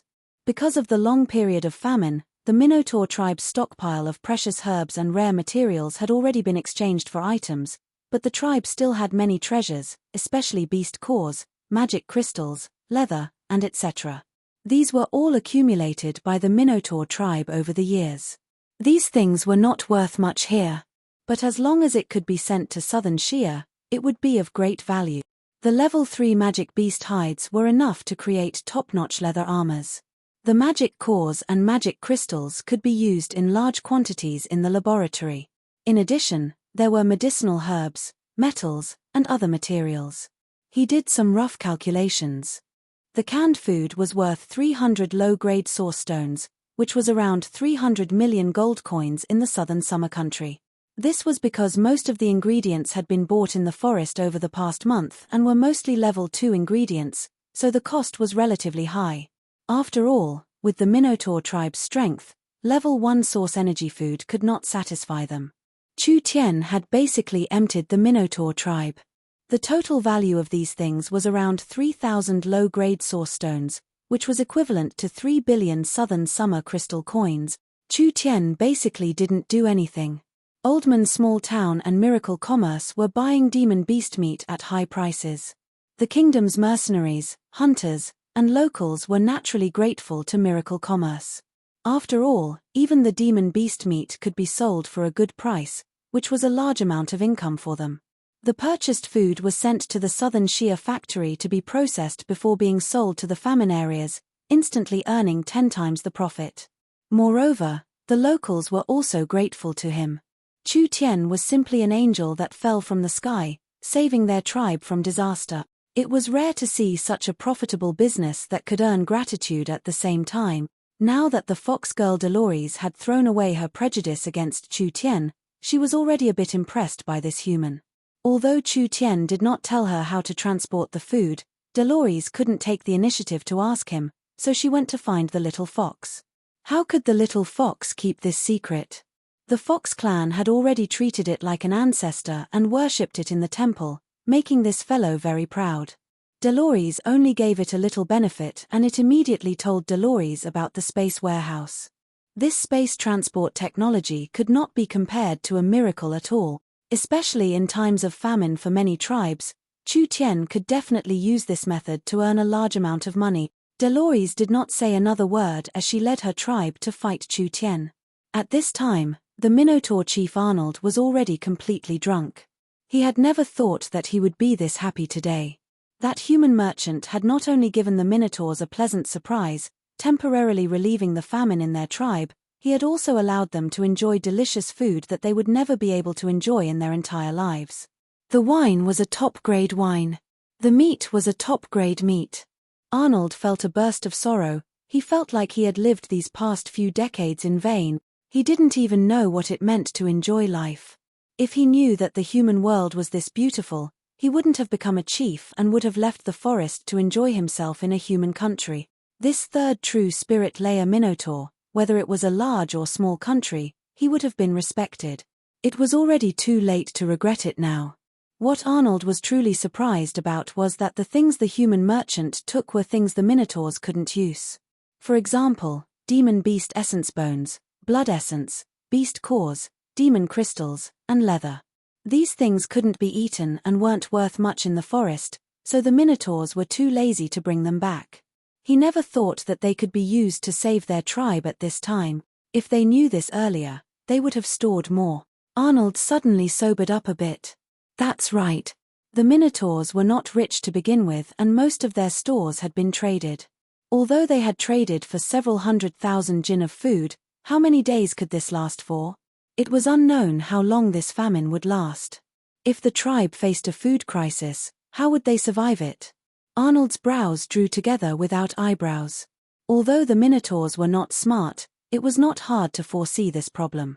Arnold carefully considered it before finally looking for Chu Tian and saying, "Respected Mr. Chu Tian, you have solved a large problem for the Minotaurs. I thank you on behalf of the Minotaurs."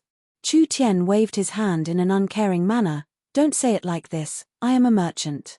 This is a fair trade, you don't owe me anything." Arnold's large black face was a bit awkward. The quality of the food this time is very good. I think it can last the Minotaurs for around 5 days, but after 5 days. Chu Tian pretended not to understand Arnold's words. "Our company has plenty of food. As long as the price is good, we can supply as much as we want." But Arnold released 2 streams of white gas from his nose as he anxiously said, "Our tribe's precious treasures and elixirs have been traded for food in Green City half a month ago. Most of the worthless leather and ores have been used to trade for food. Our tribe can't take out any more. I think we can owe it for now. As long as the tribe can guarantee a month's supply, the Minotaurs can guarantee double the payment in half a year." Chu Tian shook his head with a bitter smile and said, "Chief Arnold should know that I won't be able to earn anything from this business. Think about it, how hard is it to send this large amount of food into the forest? If I didn't want to make friends with the Minotaurs, I wouldn't do this kind of losing business. If the Minotaurs want to owe it, I'm afraid it's a bit unreasonable. The company has to consider costs and risks. I am a merchant, so I'm very sorry." The Minotaurs were anxious hearing this. They did not know how long this famine would last. If this human merchant lost confidence in the Minotaurs, it would be a heavy blow to the Minotaurs. It was as he said, wanting to send this much food into the depths of the forest. Just thinking about it was an incredible matter. Not to mention that the resources Chu Tian had traded for did not have any precious treasures or resources, just some common materials. Such high-quality food was traded for such a low price, perhaps it was even cheaper than in Green City. It seemed like there really wasn't anything to earn from this. What should he do? Steal it? No. Arnold did not even know the human merchant's background, not to mention the human caravans that came here to do business were not simple. Chu Tian had warned the Minotaurs that if they did anything out of line, the humans could use the food to support the surrounding tribes and have them attack the Minotaurs. The Minotaurs would not be able to bear the consequences. We can consider any conditions. As long as it can help our clansmen pass this crisis, you can raise any conditions. Really? Arnold sincerely nodded. Chu Tian also nodded in satisfaction. Actually, I have a special identity, but it's not the right time to tell you. However, you should understand that you won't suffer a loss if you follow me. The Minotaurs knit their brows without eyebrows again. What did he mean?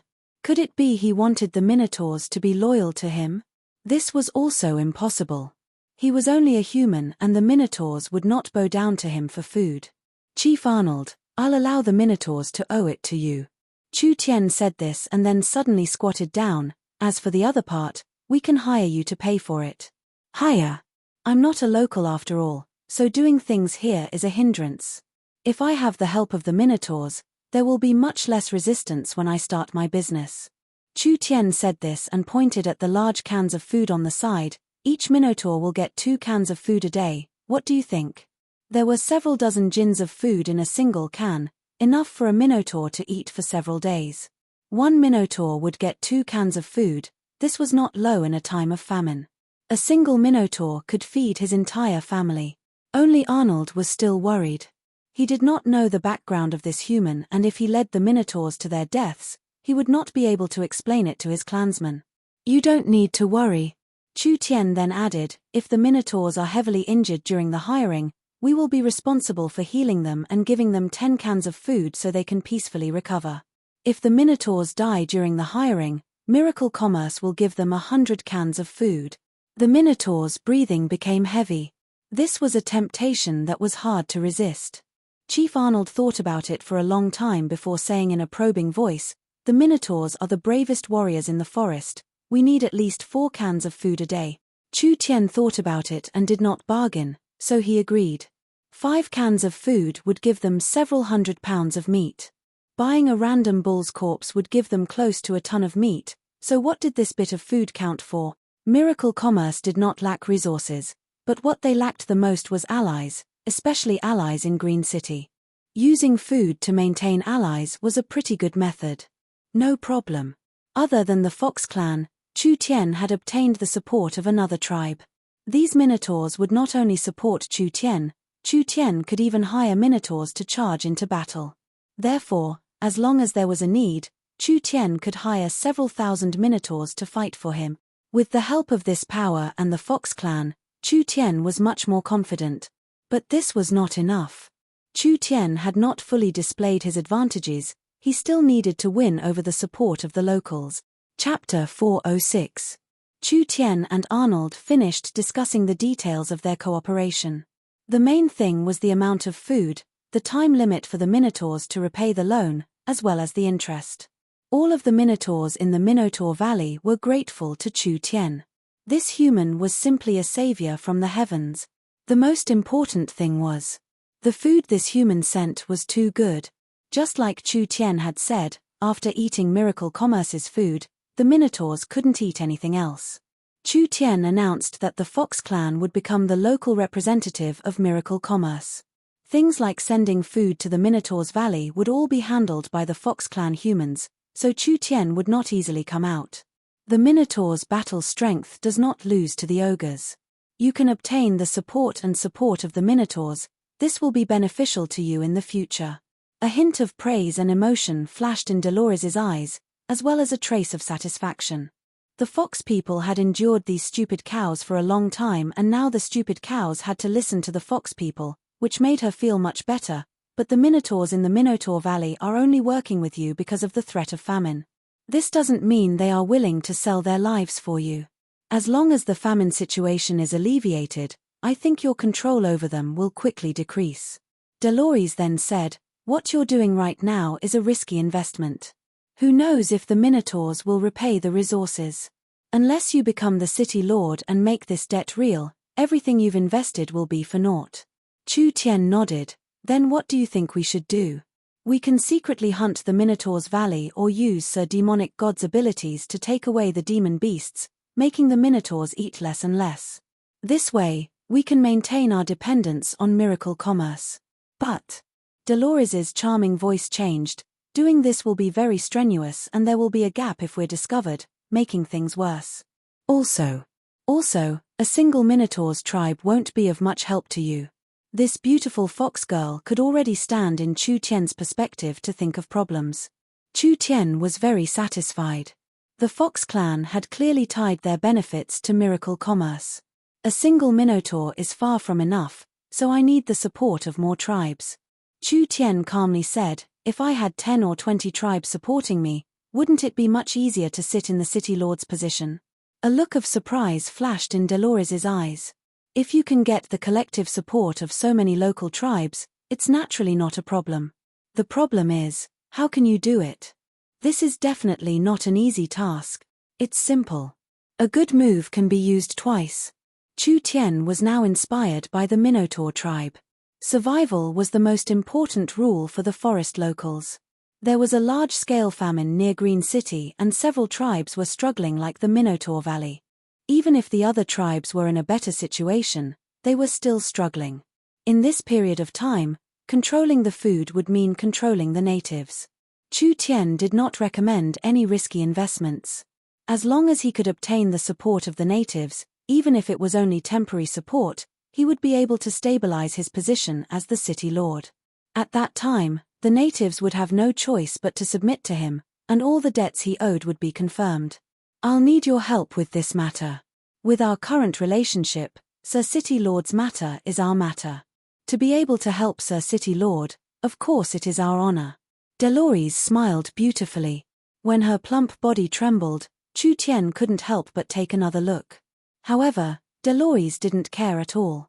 Instead, she threw him a coquettish look and said, it's just that the scale of our demonic saint church is very small. Everyone's life is very happy. That voice seemed like it could drip water.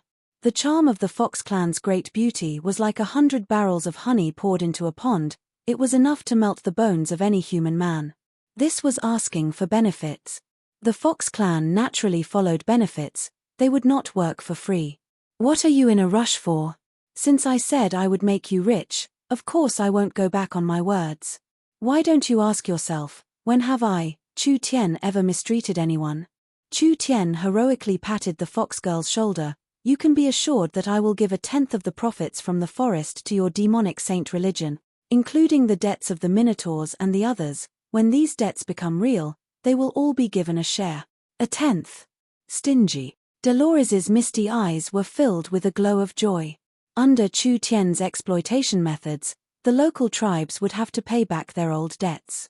Even if they gave 1/10 of the profits to the Fox clan, it would still be a considerable amount. The Fox clan did not put in any effort at all, they were only acting as intermediaries and agents, so these benefits were basically free. Especially the debts. This was not just debts, it was simply usury. If the famine became longer and the locals owed more and more money, the Fox clan would be able to lie down and earn large amounts of money. Dolores's attitude towards Chu Tian clearly became better. Sir City Lord, what can I help you with? I need information. I need information on all the locals that Green City can rope in, as well as the hunting areas of the locals. Chu Tian felt goosebumps rise on his skin when he heard the fox girl's bone-melting voice. Also, I want all the priests to help me make a batch of things. The hunting areas were the resources that the locals relied on to survive. The forest locals had a 100% hunting culture, so they did not know how to farm or fish. The hunting areas were the only source of food for the tribe. A large tribe's hunting area was at most 200 miles wide. Chu Tian wanted to completely cut off the locals' limited source of food. With the Fox clan's information and Chu Tian's methods, this matter was completely possible. In the future, when the army or mercenaries camped in the wilderness, there would be a beast-repelling source energy array used to defend against demon beasts. This beast-repelling source energy array was similar to the beast-luring array. The beast-luring array used auras, pheromones, sounds, and smells to lure in demon beasts, but the beast-repelling array was the opposite. It was used to chase away demon beasts. Chu Tian brought Dolores and the several dozen Fox clan priests to help. These Fox clans' battle strength was not high, but they were all genuine true spirit cultivators. Moreover, the Fox clan had studied source energy arrays, so they only used 2 days to make 200 level 3 Earth Dragon Beast repelling talismans. The Earth Dragon repelling talisman simulated the aura of the Earth Dragon Beast. The Earth Dragon Beast was a very strong demon beast. It could hunt down demon beasts that were level 3 and it did not have any natural enemies at the same level. This talisman was not remarkable, normal people could not sense its existence. However, wild beasts and magical beasts could sense this faint aura. When the beast-repelling talisman was placed in the hunting area of the Aboriginal tribe, the effect of each talisman could cover dozens of miles. All magical beasts would immediately flee when they sensed the Earth Dragon and would not linger in the vicinity.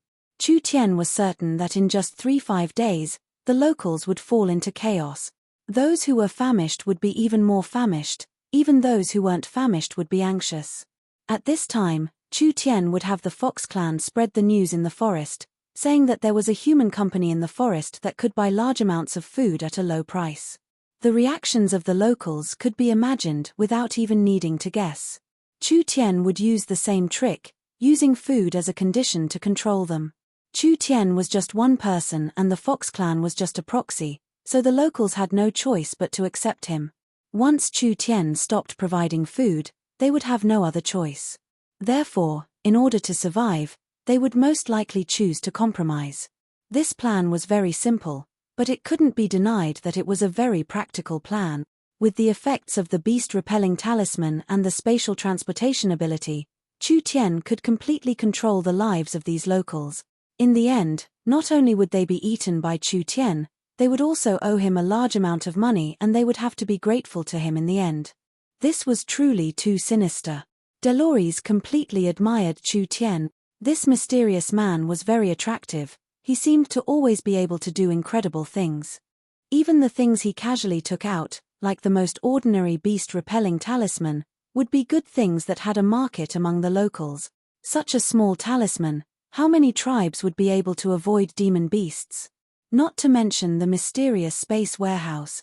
We'll send the talismans to the hunting areas of the tribes and now we'll wait for them to show their effects, making the tribes fall into chaos.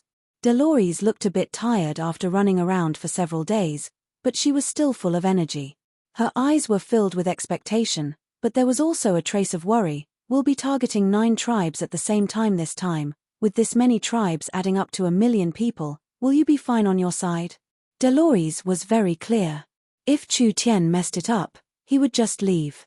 Those starving locals had nowhere else to go, so they would either fall apart, causing their tribes to collapse. From then on, a large group of wandering forest robbers would appear in the forest, or they would wildly attack other tribes to plunder their resources. It would be hard for the Fox clan tribe to survive alone in this area, providing for 1 million people by themselves. I'm afraid that's not an easy task. It was normal for Dolores to have this kind of worry. This was a bit strenuous for Chu Tian.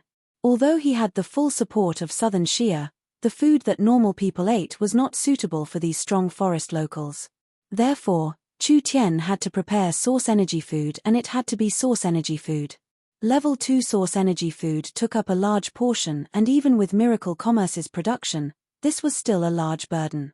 But the young miss had already made preparations, so she had prepared large amounts of food in advance, so maintaining this for a while shouldn't be a problem. Chu Tian confidently said to Dolores, "You can be assured. If you do this with me, the Fox clan's days of becoming rich will be right in front of you." Dolores was a bit excited as she cupped her hands. "Thank you, Sir City Lord." The Fox clan was the easiest to bribe. As long as there was profit to be made, the Fox clan would follow you with all their hearts. Chu Tian was very clear on this point, so he sincerely said to the Fox clan beauty, "To be honest, I've been lacking people like you by my side. Although we don't have much contact with humans, we still understand what kind of personalities humans have, right?" Dolores's eyes had a trace of charm. "If Sir City Lord needs it, our Fox clan's young girls are very passionate." Humans always drooled over coquettish Fox clan women, but Chu Tian clearly did not mean this. Dolores also knew that this was not what he meant, but she had to twist it like this, making it seem like it was very ambiguous. If it was a normal man, they would definitely be tempted. This fox spirit. Chu Tian pretended to be a fool as he gave a laugh. The The Fox clan is very smart and capable, having a keen sense of profit. With a bit of training, they will be natural merchants. We'll do a big job in this forest, and what you will have in the future, it will definitely surpass your current imagination. Miracle Commerce was becoming bigger and bigger. Even if the young miss was outstanding, it would be hard for her to take care of everything. Miracle Commerce needed a group of smart and reliable people to help, and the Fox clan was very suitable for Miracle Commerce. But because the Fox clan valued profit, if you could bribe them, others could bribe them too. This was a race that could not be completely assured. But coincidentally, the Fox clan in front of them were different. They believed in the demonic god religion, and the little fox had become their highest spiritual leader. Even if the little fox didn't listen, it was still connected to Chu Tian. Without Chu Tian, it wouldn't exist. Unless they abandoned their faith, they wouldn't betray them. Faith was a kind of spiritual binding power, not to mention that their cultivation technique was related to their faith. If they abandoned the demonic god religion, they would lose all their cultivation techniques. The Fox clan was very smart, they should understand the gains and losses. When Miracle Commerce had this group of smart Fox clan members, whether it was research or business, it would definitely be a large help. Now that everything had been arranged, let's see how the forest react. Chapter 407. Chu Tian's plan was progressing smoothly, at least it was very smooth at the beginning. The beast-repelling talismans made by Chu Tian were very effective, driving away most of the prey in the native hunting area. This caused the number of demon beasts to decrease, not to mention their daily harvest. It was not even a fifth of what it was a few days ago. This was simply adding insult to injury. Now even the tribes that lacked food were worried seeing this situation. Those tribes that were already starving were like ants on a hot pan at this moment. The large tribes began to study it. There had to be some kind of geological change in the forest. It could be a natural energy fluctuation, a change in the spirit vein, or a natural disaster. Of course, it could also be a man-made disaster. In short, there were fewer prey. Living in the forest of chaos, it wasn't good to have too many demon beasts around, it could easily threaten the tribe's safety. Moreover, in areas with a high density of demon beasts, high-level demon beasts would appear, but it wasn't good to have too few demon beasts either. The locals relied on hunting, and the forest environment was not suitable for farming. The current situation was very dangerous, and they didn't know how long it would last. There were already several tribes that couldn't hold on any longer. Move away. This was not a small matter. This was not something that could be decided on a whim. The forest of chaos was filled with dangers, especially in the depths of the forest. There were all kinds of powerful demon beasts, as well as many low-key but dangerous tribes. There were also many fierce forest bandits, and all kinds of dangers were hard to predict.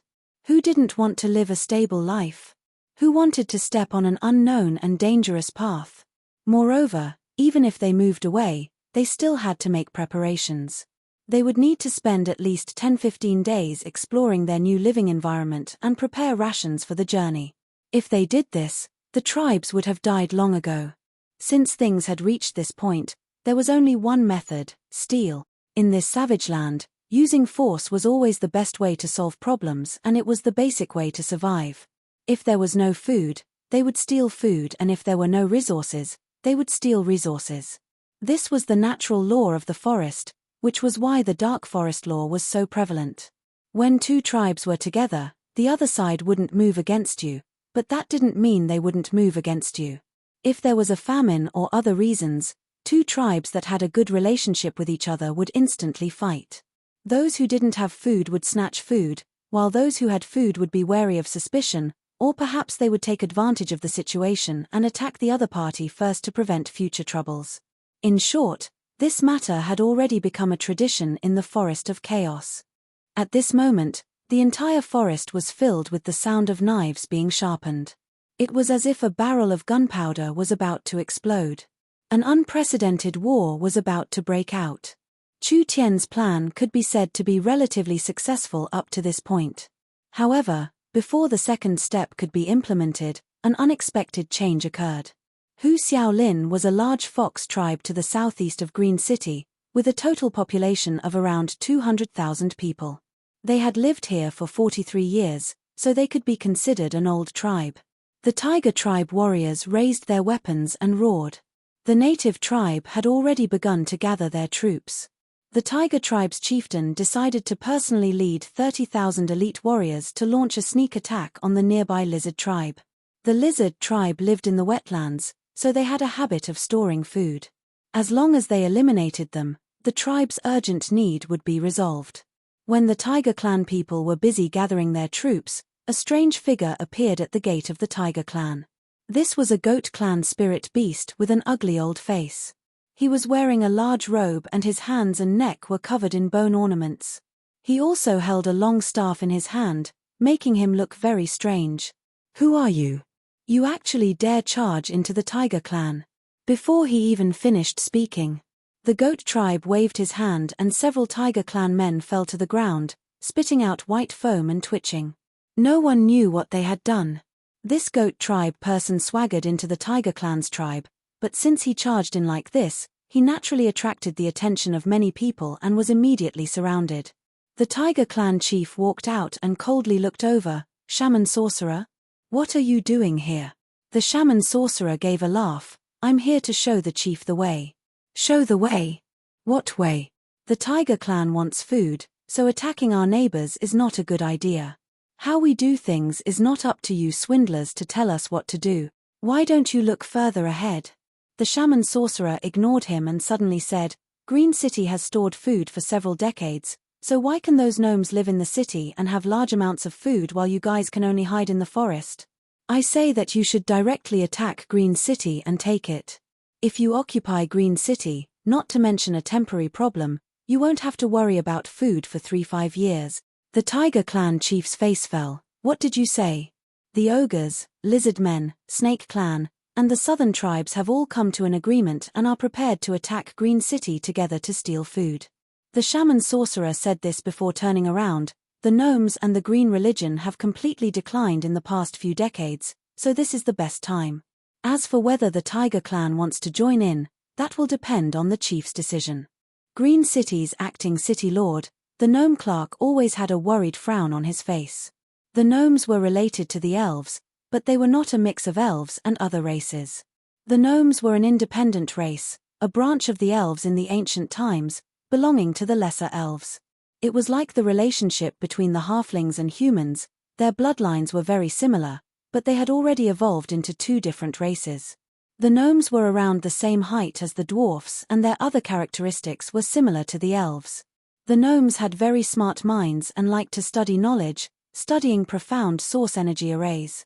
Although they loved nature and didn't like fighting like the elves, they were not as inflexible as the elves. The gnomes had a very good strength in the forest. When the gnomes in this area were at their peak, there were several million of them and they were divided into several dozen tribes. Although they were all independent, they had a common belief, which was the green religion. The city the gnomes spent 500 years to build was this green city.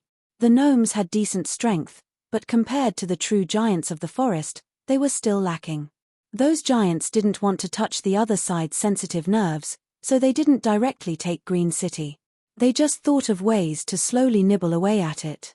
The lick from the Dragon's Ridge brought the undead religion. The spirit beasts from the savage highlands brought the shaman religion. The druids who didn't like fighting were also inexplicably drawn in. After several decades of fighting, the strongest green religion had already been destroyed. When the gnomes felt that they could no longer control this city, the Eternal Forest's elven king threw out an olive branch to the gnomes, willing to accept these close relatives. Clark and the gnome elder didn't even think about it before agreeing. The gnomes did not build Green City to fight for fame, rather they built a home for the gnomes to peacefully study in. Who would have thought that after this home became rich, it would attract so many greedy eyes? Compared to the Dragon's Ridge and the savage highlands, joining the Eternal Forest was the best result for the gnomes.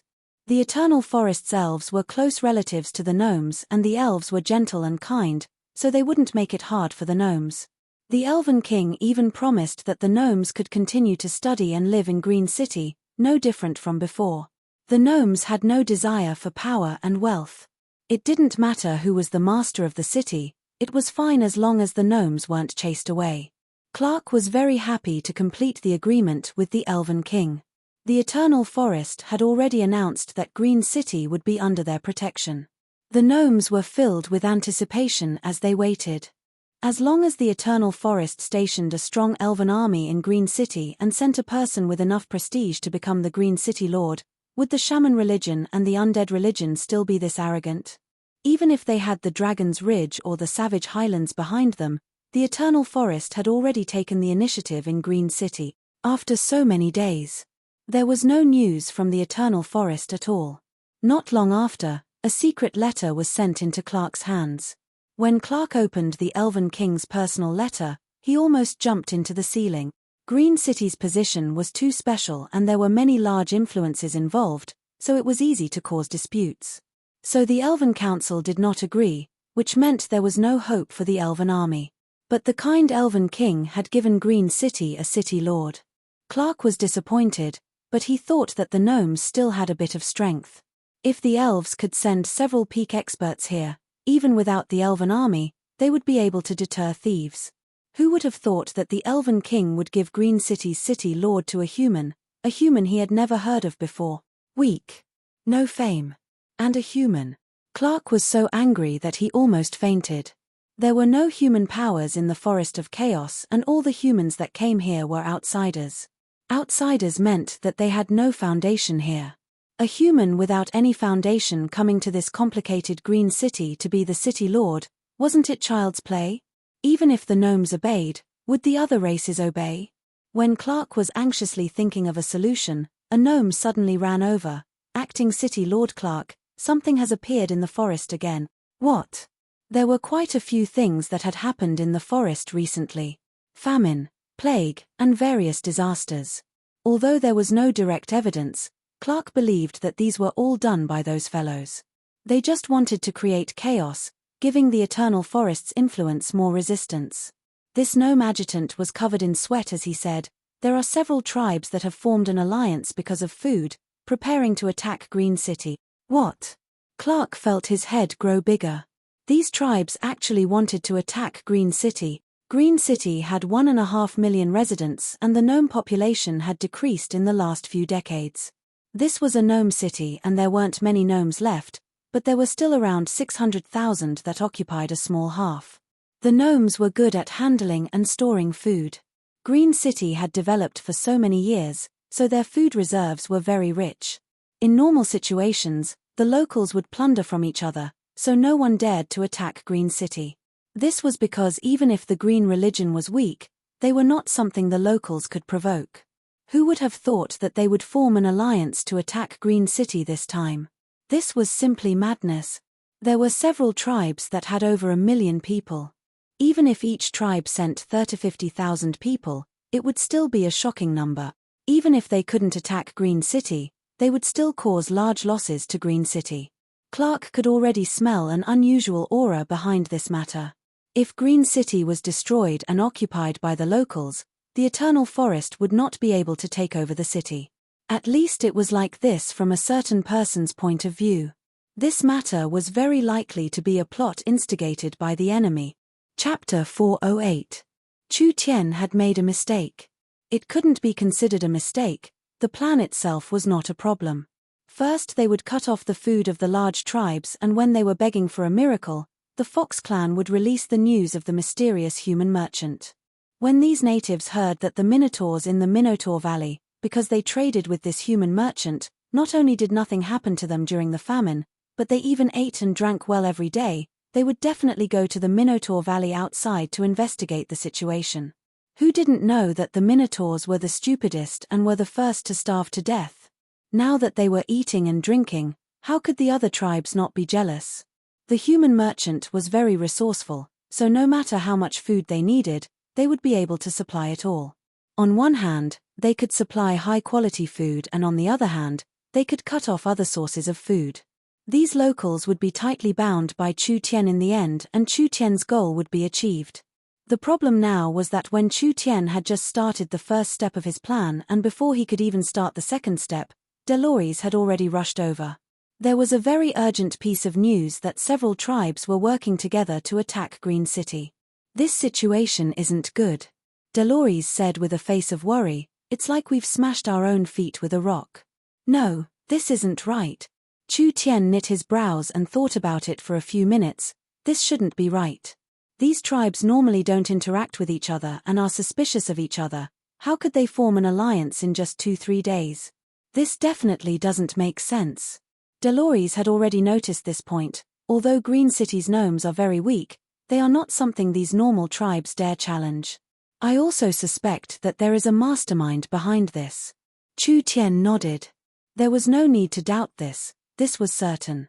Chu Tian had already been in the Fox clan for a week and he already had a good understanding of Green City. This city's manager and founder were all gnomes. Although the half-elves weren't as powerful as the elves, they could be said to be one of the most knowledgeable races in the forest. The gnomes were different from the wood elves who had no desires.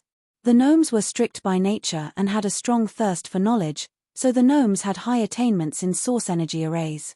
They had high standards in alchemy and talisman making. The reason Green City could maintain its rich state for several hundred years was because the gnomes' production had brought enough wealth to the city. The gnomes' equipment could be said to be very elite. Adding in the gnomes' talismans and traps, as well as various defensive facilities, it would make Green City a hard-to-attack city. If my guesses aren't wrong, the person behind this is most likely still in Green City. These locals can't take down Green City, they can only work together. Chu Tian asked Dolores, "With your intuition, who do you think is the most suspicious?" Dolores didn't even think before saying, "Shamanism or necromancy." Chu Tian said with a slight nod, "We need to go to Green City." "Why are you going to Green City?" "Of course it's to see the acting city lord." Chu Tian was an outsider and it was hard for an outsider to enter Green City, so he needed the Fox clan's help. Dolores and Chu Tian shared the same interests, so of course she agreed without even thinking about it. The demonic god religion had a bit of influence in Green City. Although the Fox clan was small, the Fox people had good brains, so they had a few stores in the city that mainly sold materials. Chu Tian disguised himself as a fox person and was led by Dolores, so it was much easier for them to enter Green City. Green City had already been established for 500 years. This was not considered too old in the Forest of Chaos, and this city had always been under the control of the Green Religion. The Green Religion was a religion of the elves, mainly believing in the forest god. The gnomes at their peak had over 1 million people, so they could be considered a large influence. In the last few decades, the Green Religion had quickly declined. The newly risen druid warriors, necromancers, and shaman sorcerers ran amok in Green City. They were already a serious threat to the gnomes. Although the gnomes were still the masters of Green City in name, they had already been divided. They were hindered by these 3 religions, and adding in the several decades of chaos, the influence of the Green Religion quickly declined. Chu Tian was currently standing in front of Green City. "This is Green City." "It really is a bit different from what I imagined." The cities in the Forest of Chaos were not something Southern Shia could compare to. Even the Southern Summer Imperial City could not compare to a tenth of this place. When Chu Tian saw Green City, his first impression was, it was grand, natural, and picturesque. Most of the cities in the Forest of Chaos did not have city walls, and the city walls did not have much meaning in defense. Although the Green City in front of him did not have city walls, because it was built in the middle of a mountain range, the mountain range surrounding it was a natural city wall. If he hadn't personally seen it, it would be hard to imagine that a city would suddenly appear in the middle of a mountain range. Green City did not have a lot of people, but the area it covered was several times larger than Southern Shia's Imperial City. The entire city was scattered in the middle of the mountain range, so the distribution was very interesting. If one looked at it from a macro perspective, it was like a trapezoid shape. Large amounts of castles were scattered, some were built at the foot of the mountain, some were built halfway up the mountain, and some were built at the top of the mountain. Sometimes there were 2 castles in the middle, separated by a several 100-meter deep mountain stream that was only connected by a drawbridge. There were countless open areas in the middle of the mountain range, which were large amounts of planting and breeding areas. There was a main peak in the middle of the mountain range. It was originally a towering mountain, but the top half of it had been excavated and turned into a giant white castle. Half was a mountain and the other half was a city. Sitting at the peak of the mountain range, surrounded by clouds, it was like a city in the sky. This was a very special place. The cities built by the gnomes were completely different from the cities built by humans. In the large cities that humans lived in, the streets were orderly and the tall buildings were arranged in picturesque disorder. They were tightly packed together and were surrounded by city walls in an area. Green City's appearance was completely different. The entire city was made up of over 100 large and small castles, and each castle could be considered a small city. The castles surrounded the mountain range in layers, forming a trapezoid shape. Although they were very scattered, they were still very orderly. If a human city was a flat surface structure, then this city would be a three-dimensional structure.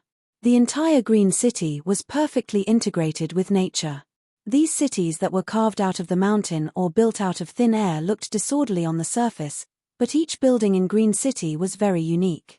The spiritual energy here was very rich and there were countless spirit veins gathered here, giving birth to countless heaven and earth treasures, but there were no fierce beasts. This was very rare in the Forest of Chaos. In this endless mountain range, it was unknown how many precious ore veins were hidden. It was definitely a good place for long-term development. Ha, ha, ha. Chu Tian gave a few loud laughs. There is a city in the mountains, there is a mountain in the city, the forest surrounds the rivers surrounds the mountains, and the mountains surrounds the city.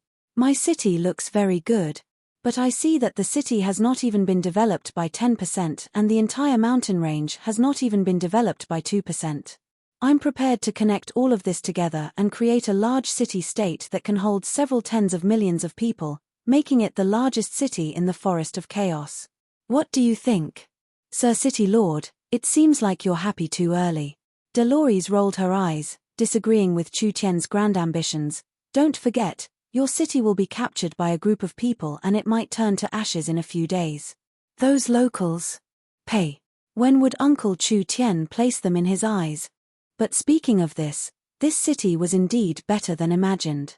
The city the gnomes used 500 years to build had been taken advantage of by Chu Tian in the end. Not only was this place rich in spiritual energy, it was also in the center of the Forest of Chaos, making it the most suitable base for miracle commerce. If Chu Tian could gain a foothold in this place, he could use this place as the center and allow the company to expand. At that time, the Dragon's Ridge, the Titan Mountain Range, the Savage Highlands, the Eternal Forest, or the distant Western Sea or the dark underground world, would Chu Tian be able to properly deal with them? The Forest of Chaos had the potential to become an empire. Of course, the premise was to unify this area, which was not an easy matter. Let's enter the city. Green City did not just have a natural mountain barrier, there were also many natural passages that could be used to enter Green City from all directions. Dolores led Chu Tian through a passage covered in white moonlight stones. Not only were there shrubs and green grass on both sides, there were also many tall trees. What surprised Chu Tian the most was that there was a type of large tree that had grown into the shape of a human. It had thick arms and a huge spear in its hands. It was like a 10-meter-tall giant guard that stood motionlessly in the passageway. What is this? Chu Tian was a bit surprised. This thing looked like a treant, but it was definitely not a treant because Chu Tian could feel that this thing did not have a will and was a giant puppet life form. This is the Green Protector, Dolores explained. The Green religion studied the remains of the ancient war trees and finally cultivated a powerful life form. 100 years ago, Green City was filled with these powerful warriors, but after being attacked several times, they were all lost. In the last 10 years, there have been several disasters and a large number of them have died, so there aren't many left. Chu Tian continued walking with Dolores. There were at least 3 layers of barriers protecting this canyon. There was a reason why Green City could stand in this place. With these green protectors and the defenses in the passage, Green City could stop large forest powers from invading. As long as it wasn't a giant like the Eternal Forest, Green City could easily protect itself. Of course, that was for the previous Green City. The current Green City was very weak and there were many problems both inside and outside, so it was very bad. If it wasn't like this, why would the gnomes surrender to the Eternal Forest? The Elven Council was really a group of rotten heads, actually not wanting a good place that was delivered to their door. In the end, Chu Tian had picked up a large bargain. Chapter 409. The gnomes were not xenophobic like the elves, they were a relatively tolerant race. As long as one could have a good relationship with the gnomes, no matter what race or religion they were from, they were all qualified to have a place in Green City. Foreign merchants could also temporarily stay in Green City. This open policy made Green City prosper, but it also brought a series of troubles to Green City. The reason why those cults could quickly develop in Green City and even threaten the gnomes' rule, other than the power behind the church supporting them in secret, was because it was too easy for them to infiltrate. There were several shaman altars in Green City and a large-scale shaman temple. The shaman religion mainly focused on spirit beasts and had developed very quickly in Green City over the past few decades. Now their influence at the grassroots level was even faintly surpassing the Green religion. Acting City Lord Clark anxiously paced back and forth. The surrounding tribes were preparing to attack Green City, which made him feel pressured. Therefore, he sent out a group of envoys early in the morning, hoping they could resolve this problem. After all, with Green City's current weakness, it was clear they couldn't take any more trouble. The negotiation this time was entirely about stability. Green City was very sincere. But why hadn't the envoy returned yet? While Clark was feeling a bit uneasy, Sir Acting City Lord, an assistant quickly charged in. The envoy. The envoy has been killed and the bandits have gathered. What did you say? Clark angrily slapped the table. These damn fellows, getting an inch and wanting a foot, their greed knows no bounds. Do they really think Green City is afraid of a mob like them? This assistant was very flustered. I think they are about to attack. We should deal with them as soon as possible. The gnomes were not a martial race, so there weren't many warriors in the tribe. The Green Protectors had suffered a lot in the past few decades, and this wave of locals would cause a large amount of damage to Green City. Of course, this was not what the Acting City Lord was most worried about. What he was most worried about was the mastermind behind this plot.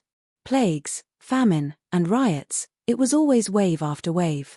When had the forest been peaceful during this period of time? Clark had always been suspicious of the identity of the mastermind behind this matter. After all, famine was one of the main causes of war, and when the locals were in danger, they took the chance to stir up chaos. This was not hard to explain. Clark powerlessly waved his hand. Have the clansmen prepare. Yes. If the Eternal Forest could accept Green City, he would not need to worry about these matters. Acting City Lord, there's someone outside requesting an audience. Clark didn't have the time to meet this person. Just as he was about to order them to leave, Clark's heart suddenly stirred. Who is it? I'm not sure. One is a human and the other is from the fox race. The fox race seems to be the priestess of the Church of the Devil God, Dolores. Humans. Invite them in. Clark seemed like he understood something and his brows knit together. Most of the gnomes didn't know the truth and thought that the Eternal Forest's army would arrive at Green City at any time. Only Clark and a few others knew about the Elven King's matter of a human city lord, but this matter couldn't be spread. There weren't many races on the continent that liked humans. The gnomes were no exception. Moreover, humans here were synonymous with outsiders, and outsiders meant that they were nothing in the local area. Even a powerful dragon would not be able to suppress a local snake, not to mention that the other party was at most a flying mouse. How was it possible for him to inform such a large group of snakes? Clark sent everyone away, and Chu Tian and Dolores walked in. Dolores politely gave a slight bow to the gnomes in front of her. Demonic god priest Dolores greets Acting City Lord Clark.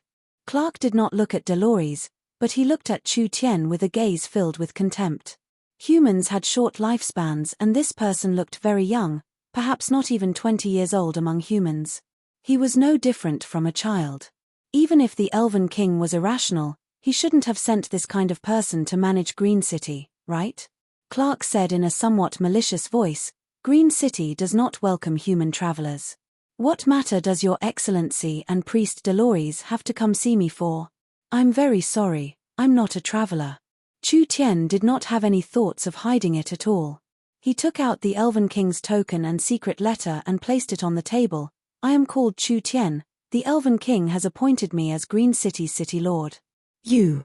Clark's eyes popped out. Someone like you can be Green City's city lord? I think the Elven King is confused. I'd rather surrender to the spirit beast. These were not completely words of anger. Clark never would have thought that when he sincerely surrendered to the Eternal Forest would treat the gnomes like this. Letting a human who hadn't even grown hair be the city lord? This was simply an insult to Green City and an insult to the gnomes. Green City's situation was this complicated. What could this human do? Chu Tian saw the anger on the gnome's face and his heart was filled with helplessness. According to the original plan, Chu Tian was prepared to subdue a group of local tribes. After gathering the support of these locals, he would come to Green City to take over the city lord's position and move the entire miracle commerce over. Because there was a change in the plan and the locals wanted to attack Green City, Chu Tian had to change the order and come to Green City first. Why does acting City Lord Clark think I can't be the City Lord? Then what makes you think you can be the City Lord? With my knowledge, my talent, and my mind, I can do things the gnomes can't. Chu Tian shamelessly said, if acting City Lord Clark doesn't believe me, we can make a simple bet. Clark was stunned. How do you want to bet? Within a month, I will eradicate all of Green City's internal problems. Whether it is the shamans, necromancers, druids, or anything else. Chu Tian knew that he would be questioned if he was alone, so he could only brag to increase his reputation. If I can do it, the gnomes must recognize my abilities. If I can't do it, you don't need to feel awkward. I will go to the Eternal Forest and resign from the Elven King. Clark revealed a look of disbelief. Do you know what you're saying? Do you know what the shaman sorcerers and necromancers represent? It's just the savage highlands and the Dragon's Ridge. What is there to worry about? Clark carefully sized up the human in front of him. Although he didn't believe that this human could do it, judging from his calm expression and demeanor, he was indeed more mature than he had imagined. All right, I'll bet with you. This was a task that was almost impossible to complete. The gnomes were being pressured by these foreign powers, so they became weaker and weaker, having no choice but to rely on the Eternal Forest. If Chu Tian could really solve these problems for Green City, then why couldn't he be the city lord? Of course. This was a task that was impossible to complete. At this time, there were fierce shouts coming from outside the discussion hall. Chu Tian was a bit stunned. What is going on? Clark knit his brows and hesitated for 2 seconds. The envoy sent by Green City to negotiate with the tribes has been sent back after being killed. The clansmen are very excited and naturally protest, requesting to fight. I'm afraid this battle is hard to avoid. Chu Tian slightly raised his brows. I want to see the envoy's corpse.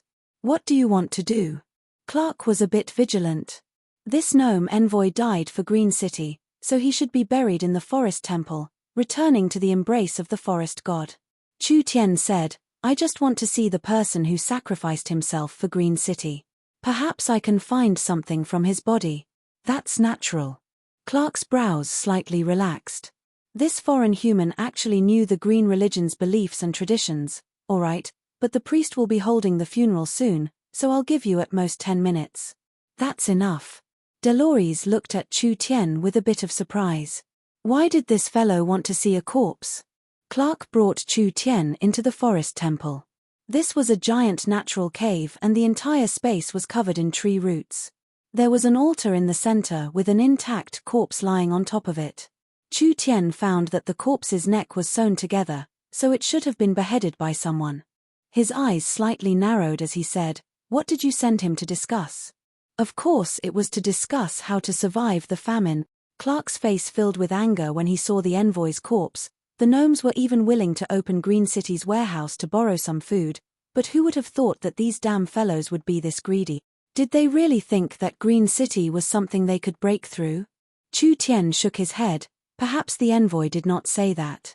I'm guessing that after he went to the locals, he must have used strong words and even insulted them. In the end, he angered the locals and was killed. What nonsense are you saying? Acting City Lord Clark had a bit of good impression of this human, but it had completely disappeared at this moment. You dare question the gnome's strict faith? Chu Tian did not explain.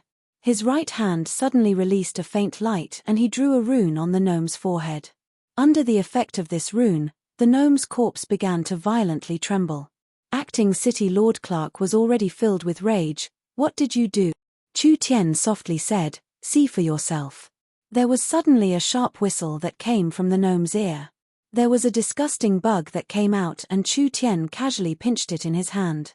Dolores cried out in shock, "This is the shaman sorcerer's witchcraft insect. This is something that can control one's mind and thoughts. It should have been refined by some kind of witchcraft."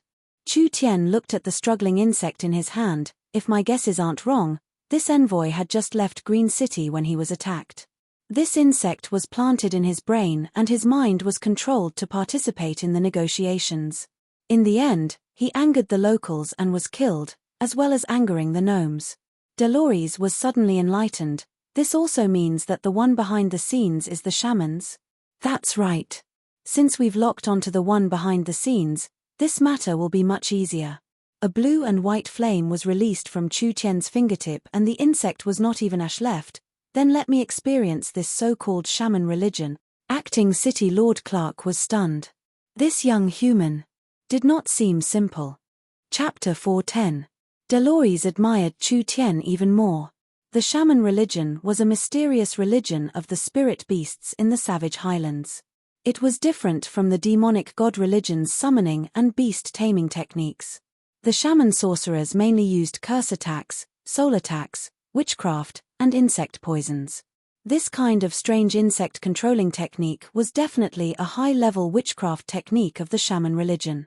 The person controlled by this witchcraft technique was no different from a normal person. There was no way to detect it.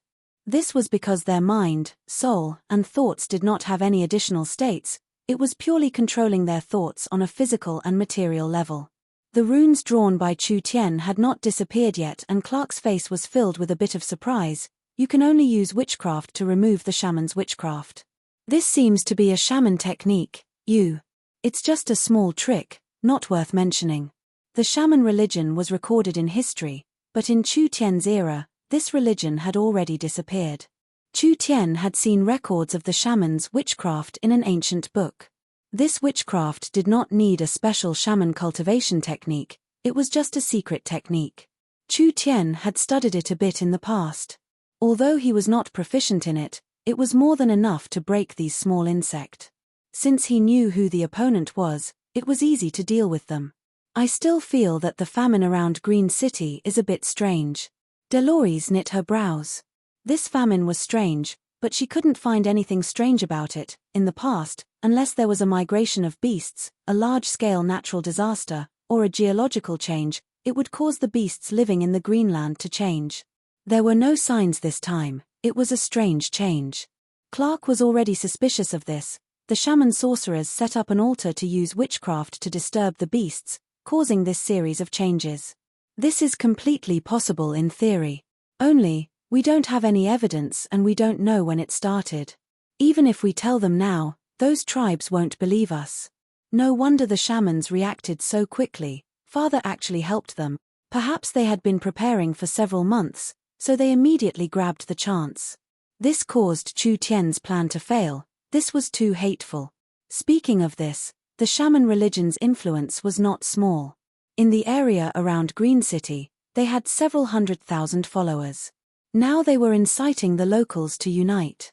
Perhaps while the locals were attacking Green City, the shaman religion would send their followers to attack. Like this, even if the Green religion wasn't defeated, they would still suffer a large loss. I'm most worried about the shaman's witchcraft. Clark seemed to realize the seriousness of the matter. We don't know when the messenger was controlled by this kind of insect. It could be recently, or it could be even longer. Since the shaman sorcerer can control a half-elf, he can definitely control more half-elves. This is an objective reality. Chu Tian carefully introduced the shaman's witchcraft. This kind of voodoo would not kill the host directly. After it drilled into the host's brain, it would quickly take over the host's brain nerves, as well as his emotions and way of thinking. The host would be completely controlled in a state of unconsciousness. He would be able to eat and sleep as usual, and the people closest to him would not notice any abnormalities. These people controlled by the voodoo were like time bombs. When the shaman religion needed to use these chess pieces, The shaman priests would use witchcraft to activate them.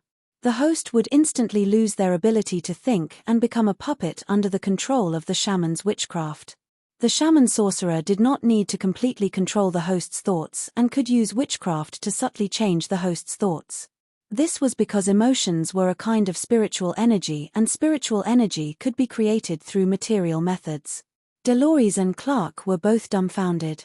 The shaman's witchcraft was mysterious and vicious, but outsiders knew very little about it.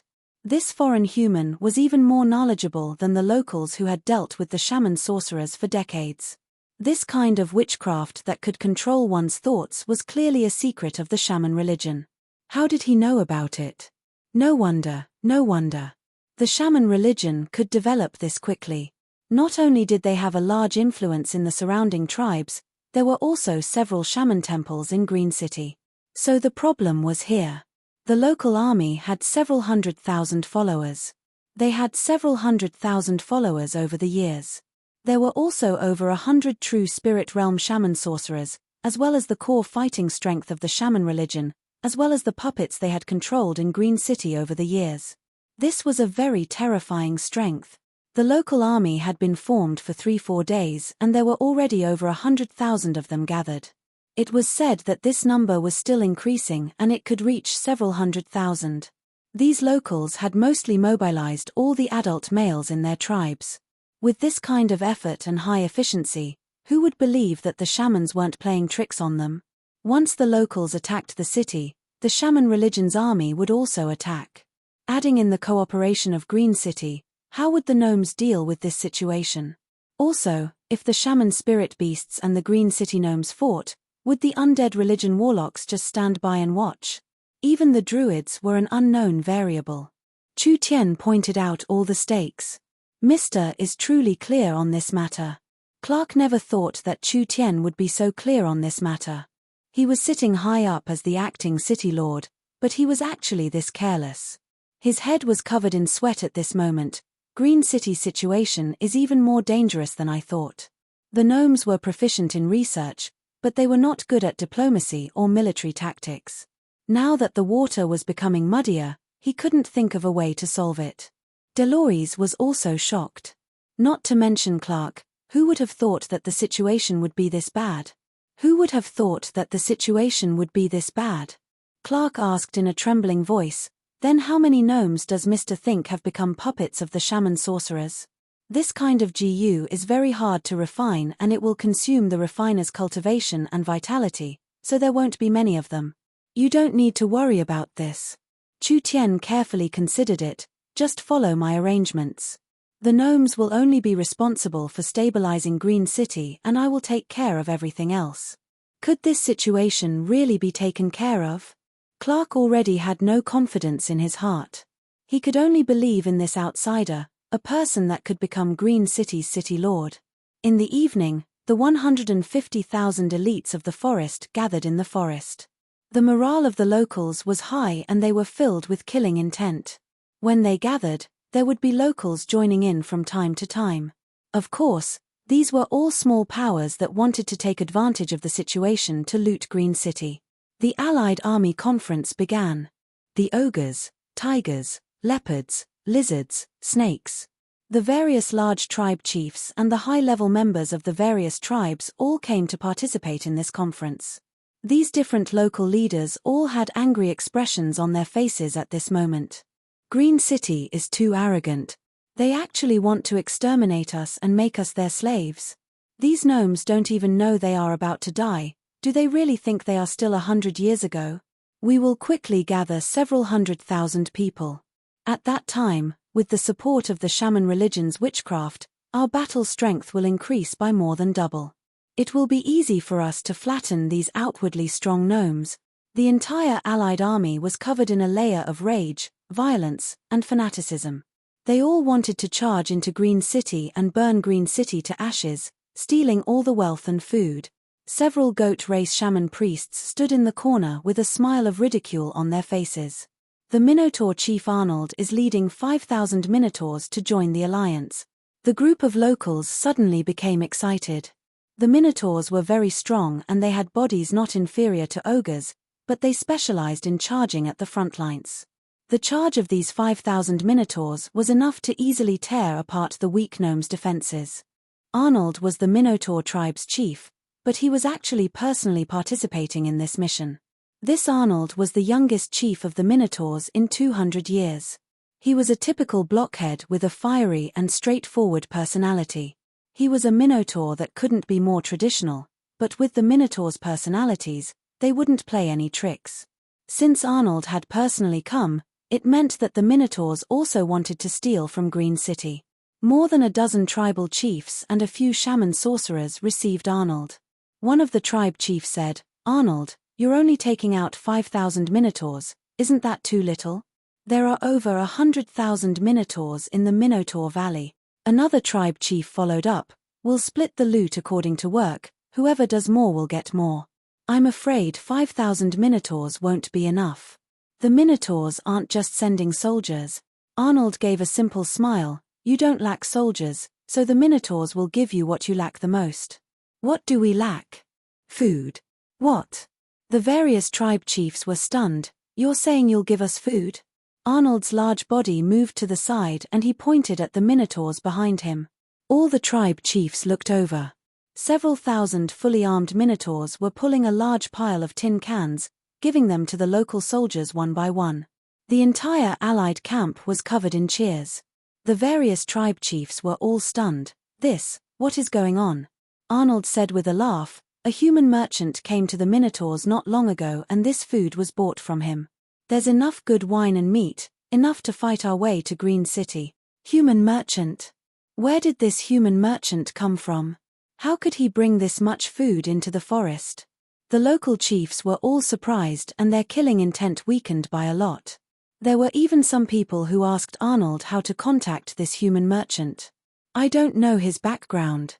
Arnold shook his head, "But if you need, I can help you contact him." The shaman priests looked at each other. They could see the surprise in each other's eyes. One of the shaman priests pinched a seal and muttered an incantation. Roar. An ogre suddenly roared out, "If we take down Green City, how much food can we not have? Why spend a large amount of money to trade with a human merchant? Not to mention, who knows how much food this merchant can provide? If we take down Green City, it will be enough for us to eat for 10 years. That's right. Attack Green City. Arnold, your food has come at the right time. Once our soldiers are full, we will definitely take down Green City. We'll give you a portion at that time." Arnold nodded. This Minotaur chief looked over at the shaman priest and revealed a strange expression. Chapter 4:11. Green City, the Shaman Temple. Several dozen shaman priests were gathered around the altar for a ceremony. The shaman religion came from the savage highlands. The religion's followers were mainly spirit beasts, orcs, and trolls, believing in the shaman god and the sorcerer god. The Green City shaman religion had existed several hundred years ago. At that time, the gnomes' green religion was still very strong, so the shaman religion did not have much development. Several decades ago, the gnomes experienced several wars and quickly weakened, so the shaman religion welcomed an opportunity to develop in the Green City area. Several decades ago, the savage highlands sent the high priest Mars to Green City, allowing Mars to develop the entire Green City area. Because the high priest Mars was very strong and adding in the resources of the savage highlands, the shaman religion in Green City had increased by several dozen times in just a few decades. Now, there were several tens of thousands of shaman sorcerers in Green City. The several tens of thousands of shaman sorcerers were all very dangerous characters, and there were over 100 shaman sorcerers who had obtained the surrender of the shaman priests. If a shaman sorcerer wanted to become an official shaman priest, not only did they need to be at the true spirit realm, they also needed to practice their witchcraft to perfection. Just like this, the shaman religion had gained a foothold in Green City. The high priest led the several tens of thousands of shaman sorcerers to negotiate with the gnomes, obtaining the qualifications to build a temple in Green City. Then they spread to the surrounding tribes, and now the number of shaman religion believers in the forest had reached several 100,000. This was a power that could threaten the green religion. At this moment, there were over 2,000 strong figures that were densely packed together in the shaman temple. They did not move at all, just like statues. Each one of them released a terrifying aura. They were definitely strong characters in the forest. They were already not people. These fellows were covered in the runes of the shaman religion, just like a giant human painting. From their feet to their legs to their bodies, from their heads to their chests to their fingers, they were completely covered. A strong curse and witchcraft energy was being released from these people's bodies. Voodoo puppets. These were puppets refined from extremely cruel witchcraft. The shaman sorcerers sang and danced around the voodoo puppets for a while before suddenly gently pulling the voodoo puppets' hair. In the end, their scalps and skulls were pulled out, just like opening a lid, but these voodoo puppets did not move at all. The brains of every wizard puppet had long been hollowed out. The shaman sorcerer grabbed a bunch of worms, which looked like thousands of centipedes or earthworms, and stuffed them into the empty skull of the shaman puppet. Every insect was a witchcraft that the shaman sorcerer had spent a lot of effort to refine. After stuffing these insects that contained powerful witchcraft power into the shaman puppet's brain, the shaman sorcerer immediately covered its skull and started singing again. On the shaman altar, a white-haired old troll raised his hands high. A thick and vigorous energy revolved around the shaman temple.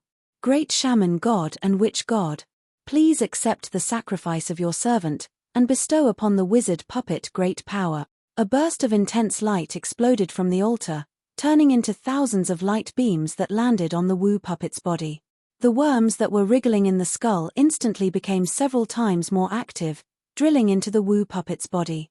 Every Wu puppet had worms crawling under its skin, and the light from the shaman runes on its body became even more intense. Finally, the things that were motionless like statues were awakened. Their originally empty eyes suddenly had eyeballs and they were filled with spirit. They all knelt down on one knee and a deep voice came from their mouths, "Long live the shamans." The 2,000 shaman sorcerers' carefully refined Wu puppets were finally awakened. These puppets were not ordinary puppets. Other than the fact that they were enchanted with all kinds of witchcraft and curses from head to toe, which gave each of them a terrifying combat strength, their bodies were almost immortal. They were not afraid of fire, water, acid, or cutting. They even had simple thinking abilities. They could be said to be perfect puppet warriors. The time has come. A white-haired old troll opened his eyes, revealing a pair of sparkling eyes. This battle will turn Green City into ruins. This was the shaman high priest Mars from the Savage Highlands. He was an old troll with unfathomable witchcraft and was already over 150 years old this year. Mars called out in a low voice, "Luz, High Priest, what orders do you have?" A green-skinned orc walked in front of Mars. Luz was an orc shaman and although he was young, his attainments in witchcraft were very shocking. Luz's witchcraft was second only to Mars, therefore he had a very high position in the Greenland shaman religion. He was basically the number 2 person and was also Mars' assistant. Mars looked at his assistant and said, "How are the preparations of the troops outside?" Lurtz replied, "When the tribes start to attack, the shaman army will also start to attack. With our help from the inside, this battle is almost certain. We can't be careless. Although the gnomes are weak, no one knows what cards they have." Mars said in a deep voice, "The gnomes have surrendered to the eternal forest, so we don't have much time left. We can use the chess pieces we've buried among the gnomes. Go and awaken them." "Yes, High Priest." Luz brought several shaman sorcerers to a secluded cliff and began to use witchcraft, activating the chess pieces the shamans had buried among the gnomes. These chess pieces had been unknowingly infected by the shaman's brain-controlling witchcraft. The GU had already parasitized the brains of the gnomes and as long as the shamans did not activate it, the gnomes would return to normal. Now it was time to use these chess pieces. Luz and the shaman sorcerers began to chant and immediately felt the existence of the witchcraft. They were all activated, allowing the witchcraft to take over their thoughts, making these gnomes come here to meet him. The sorcerer could send a few simple messages to the witchcraft, like calling them over. But those complex instructions could not be directly sent. The shaman sorcerer had to bring the host to their side and directly send detailed instructions to the host. After around 20 minutes, 5 gnomes appeared here. These were the 5 gnomes controlled by the shaman sorcerers. They were all high-level gnomes and as long as they controlled these gnomes, They could open the barrier at the critical moment and turn off the green protectors. This would paralyze Green City's defenses and increase the shaman religion's chances of winning by at least 20%. Let's begin. Luz waved his hand. The 5 shaman sorcerers walked over to the 5 gnomes. They were prepared to control them and send out the relevant instructions. Suddenly, the 5 gnomes made a move at almost the same time. Poisonous vines shot out from the ground and instantly wrapped around the 5 defenseless shaman sorcerers. Finally, a vine pierced through their bodies. What? Luz was shocked. Before he could understand what was happening, the grass around him was suddenly bestowed with some kind of power as a low and deep voice echoed in his ears. God of nature above, please bestow the vitality of a giant dragon upon all living beings.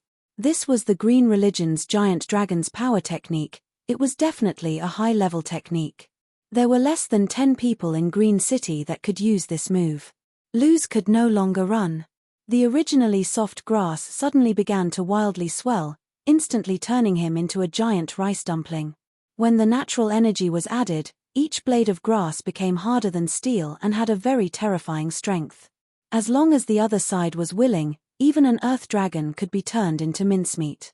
The energy released from the grass could even suppress Luz's spirit energy, making him lose the ability to resist. Clark put down his staff and gave a cold laugh. You didn't expect it. It's you. Luz looked at Clark and then at the 5 dead sorcerers before looking at the 5 normal gnomes. He could clearly feel that the voodoo insects were in the gnomes' brains, but he didn't know why he couldn't activate them. At this time, there was a handsome human youth that was leading a seductive Fox clan member, walking out from behind Clark. Demonic god priest. Luz couldn't understand why a priest of such a weak sect would appear here. Dolores revealed a tender smile. Sir City Lord truly has divine foresight. Not only did you catch him in the act, you also caught the second in command of the shaman religion. Strange, how did you know that Mars would send this fellow? Letting the gnome puppets remove Green City's defenses is a very important task. If I was that high priest, I would have sent the most capable person to do it. How do we deal with this person? I think it's better to just kill him. Dolores's words made Luz's expression change. She continued to say, this fellow's position in the shaman religion is not low. If we can kill him, not only will it decrease the shaman religion's strength, it will also greatly affect their morale. Clark also thought the same. Luz's witchcraft skills were only below Mars. He could easily kill him with a sneak attack, otherwise it would not have been so easy to subdue him. Chu Tian shook his head as he walked in front of Luz. Priest Luz, your father has always been a local shaman. Before Mars came, your father was the shaman leader here, am I right? So what? If there was no Mars, you would have inherited your father's legacy and become the local shaman leader. The meaning in Chu Tian's words was very clear. The shamans have always been independent. Why would you listen to Mars and become a puppet and chess piece of the Savage Highlands? Luz gave a cold laugh. Don't you think this method of sowing discord is too laughable? I think you should first understand a problem. I'm not trying to drive a wedge between you, and actually eradicating a trivial shaman religion is not a hard matter for me. I don't need to use this kind of method. I just feel that it is a pity for the shamans to disappear from Green City. After all, the shaman witchcraft still has a bit of use. Luz had a strange expression on his face. This fellow's tone was very light, like he did not place the local shaman religion in his eyes at all. Mars was a shaman priest sent by the Savage Highlands. He had directly received orders from the Savage Highlands, so there was no possibility of peace talks. The only one he could use was Luz. Chu Tian then said, first let me introduce myself. I am the Elven King's Green City's city lord and this place will become my territory. I'll give you 2 choices now, one is to turn to ashes with the shamans or the other is to join hands with me to defeat Mars. I'll let you become the local shaman leader, giving you protection and freedom. I'll allow the shamans to become a member of Green City and let you develop in Green City. Why would the Eternal Forest send a human to be the city lord? Luz looked at Clark beside him. Although Clark's expression was a bit complicated, it seemed to confirm his words. I don't know much about curses or witchcraft, but I have a bit of confidence in my alchemy skills. Chu Tian took out a pill and forcefully shoved it into Luz's mouth. This pill will take effect in 3 days and corrode your entire body, finally causing you to dissolve and die. Don't try your luck. There is no one in the forest of chaos that can cure my pill. I believe you are a smart person, and a smart person should know how to make a smart choice. I have at least 10 ways to destroy you. Even if Green City can't destroy you, are you willing to be ordered around by the savage highlands and become a pawn that can be sacrificed at any time? I've already said this. You can decide for yourself. Chu Tian waved his hand at Clark and Clark released him. Chu Tian did not even look at him as he immediately left with Clark and Delores. Damn. Luz could feel that there was a medicinal energy that had spread to every cell in his body in just a few seconds. He had never seen such a powerful poison that could hide itself. The human was not lying. Perhaps it would be hard to find someone in the forest of chaos that could cure this poison. Not to mention that the incubation period was only 3 days. This also meant that if he didn't make a choice in 3 days, he would die for sure. Damn. He had fallen to this point because of a moment of carelessness. Where did that mysterious human come from? From their appearance, it seemed like they did not place the shaman religion in their eyes. When Luz returned to the shaman temple, High Priest Urs looked at him. Have you arranged the chess pieces? Luz lowered his head with a strange look in his eyes. He said in a calm voice, High Priest can be assured, everything has been arranged. Chapter 412. Luz could not explain the reason. When he saw that young human, he had a bad premonition in his heart.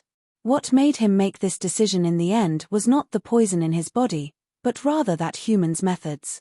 He could break the witchcraft. The 5 gnomes were clearly controlled by the witchcraft. The witchcraft was still in their minds, but the shaman sorcerer had lost control of them. This made Luz feel very uneasy. The shaman sorcerer's witchcraft curse could not be broken. This was where the shaman sorcerer's confidence came from. Now the truth was in front of him. Not only had the witchcraft been broken, he had also seen through the shaman religion's plans. The gnome clerk was already making preparations. Like this, the shamans were in a disadvantageous position. This battle that they had a 90% chance of winning had been reduced by at least half. Luz's ancestors had come to the Green City area and he had been a native shaman since his father's generation, so he did not have much contact with the Savage Highlands. If it wasn't for the Savage Highlands sending High Priest Mars, the two of them would have become 2 different powers. This was something that the human had calculated very accurately. Although Mars had absolute authority in the religion and all the shaman priests had to listen to him, the local shaman sorcerers made up the majority of the Greenland's shamans. Rather than saying they were afraid of High Priest Mars, it was better to say they were afraid of the giant hidden in the Savage Highlands. Once the Savage Highlands were enraged, the little Greenland's shamans were not worth mentioning at all. In fear of this giant, the Greenland's shamans had no choice but to accept Mars' leadership, becoming a power placed in Green City by the Savage Highlands. According to normal development, the shaman sorcerers would continue to erode the gnomes and finally control Green City. Who would have thought that the gnomes would suddenly rely on the Eternal Forest? This made the Savage Highlands very angry. In order to prevent the Eternal Forest from controlling the city, they decided to destroy Green City. The Green City Shaman's foundation was in Green City, so without Green City, they would be greatly affected. The gnomes were not weak, so if they went all out against the gnomes, the shamans would have to pay a heavy price. Not to mention that Green City already belonged to the Eternal Forest. The strength of the elves was not something the shamans could imagine. Luz could already vaguely feel that they had become a chess piece for the forest giants. A chess piece used to test the Eternal Forest's bottom line, a chess piece that could be sacrificed at any time. Lurtz pondered for a long time before coming to a decision. He said to the shaman beside him, "Call Priest Carl and Priest Hilton over, I have something to discuss with them." Priest Carl and Priest Hilton were Luz's trusted aides and the main leaders of the Green Country shamans, so he had to discuss this matter with them. Chu Tian brought Delores and Clark away from Lurtz. Clark said uneasily, "You're going to let Luz off just like that? He is not a character that is easy to control. It was hard for us to regain this advantage, but if Mars notices this, perhaps Green City will fall into a disadvantageous situation." Clark now had a whole new level of respect for this young man. Chu Tian had only been in the Green City area for a week, and he had only studied the situation of the major powers and their main members before arranging today's plan. It was bold and radical. If it really succeeded, it would greatly reduce the pressure, but if it failed, Green City would lose this advantage. This was because once the shaman sorcerers noticed it, the gnomes would find it hard to carry out their plans. Damn, that damn old gnome, he actually doesn't believe me. Chu Tian's face was filled with disdain as he said to Delores beside him, "Do you believe me? Sir City Lord breaking the shaman's witchcraft has dealt a large psychological blow to Luz, making him doubt the effectiveness of the shaman's witchcraft. The poison that Sir City Lord gave him is a threat to Luz's survival. There is no one in this world that is willing to die." Delores seemed like she had already understood. The most important thing is that Sir City Lord has cleverly used the shaman sorcerer's internal differences, especially the Highland shamans represented by Mars and the Green City shamans represented by Luz. This relationship is not obvious normally, but in this special period, there is a lot that can be done. So I think this plan can be tried. Chu Tian said with a nod, "After I become the City Lord, you will be the City Lord's assistant." Delores revealed a look of joy and immediately thanked him in a sweet voice. Clark, on the other hand, felt very awkward. This human seemed to think that the City Lord's throne was already in the bag, which made him feel a little unhappy. Even if this human had some ability, he was still a human. Half-elves would not be convinced by humans. What should we do now? The shamans have pretty much been dealt with. We need to guard against other powers trying to fish in troubled waters. According to what I know, other than the shamans, the most troublesome ones in Green City are the undead religion and the druids. That's right. Clark's expression turned serious again. Although he was a bit unsatisfied with the human in front of him, this was related to the survival of Green City, so he did not dare be too careless. The founder of the undead religion is a lick from the Dragon's Ridge, Segister. This lick is very strange and mysterious, not showing himself at all. Even the necromancer priests under him are very strange, so we can't predict their movements like the shamans. It is simply impossible to guard against them. What about the druids? The druids are different from the shamans and the undead. The druids are a very loose but widely spread religion in the Forest of Chaos. The druids gathered around Green City should not have any background, but they are rebellious and don't listen to discipline, turning a blind eye to Green City's rules. They have been doing things their own way for a long time, which gives me a headache. It's like this. The gnomes really had no future. A good city was actually turned into this by these foreign powers. It was no wonder they had to rely on the eternal forest. Delores asked, "Our main enemy this time is the shamans. Although we can't rule out the undead and druids taking advantage of the chaos, if we make plans against them at the same time, I'm afraid it will scatter our energy and it will be disadvantageous to the overall situation." You're right. Chu Tian did not plan on eliminating them all at once. After all, with Green City's current strength, it was not enough to fight 1 against 3. He asked Clark, "How many green protectors does Green City have?" There are a total of 3,000, with 2,000 being weakened by a strange disease. The others need to guard the passages and passes, so I'm afraid there is no way to transfer them. Strange disease. Chu Tian slightly knit his brows. "Bring me to take a look." Clark brought Chu Tian to an open-air temple in Green City. This was one of the places where the green protectors were cultivated. There were several hundred green protector seedlings that were currently growing under the light of the green altar. Other than that, there were several hundred giant green protectors that had been moved here. They were all complete, but they could no longer be used. The green protector was a very powerful synthetic life form. It was created by the gnomes from the ancient war trees and was controlled by the green religion's priests. It could be considered one of the gnomes' greatest inventions. Each green protector could be used for 1,000 years. When Green City was at its peak 200-300 years ago, there were around 20,000 green protectors, which was enough to cover the entire territory, making it impossible for outsiders to invade. Now, there were less than 3,000 green protectors and 2,000 of them were sick. Otherwise, how could the shamans have this much courage? There was a spring of life in the center of the temple. This was not normal spring of life, it was something that the green religion priests had blessed and refined with the power of nature. Each drop was equivalent to a barrel of spring of life, so it was definitely a priceless treasure that had a very good effect on recovering injuries. These green protectors with strange diseases were now in a bad state. They were like dying trees with withered leaves. Although the gnomes did not hesitate to use the extremely pure spring of life to water them, they could only slow down the speed at which they withered, not showing any signs of turning around. Sir Clark, why did you bring a human here? This is my clan's important place and it hides our clan's secrets. How can we let a human spy on us? No matter where he went, he wouldn't be welcomed as a human. The gnome priests all looked at him with hostile eyes. Chu Tian was too lazy to care about them as he used his divine sense to quickly enter the green protector's body. He could vaguely feel that the green protector was filled with a strange energy, and it was this energy that was suppressing the green protector's vitality like a seal. Clark comforted the other gnomes, telling them to calm down. Since there was no hope, why not let this fellow try? The gnomes were very knowledgeable. If any gnome priest was placed in the human world, they would at least be great scholars or even scholars with the title of Kingdom Scholar. At least in this forest, there were few groups more knowledgeable than the gnomes. If all of this intelligence gathered together could not solve this problem, perhaps they would have to invite a sage to solve it.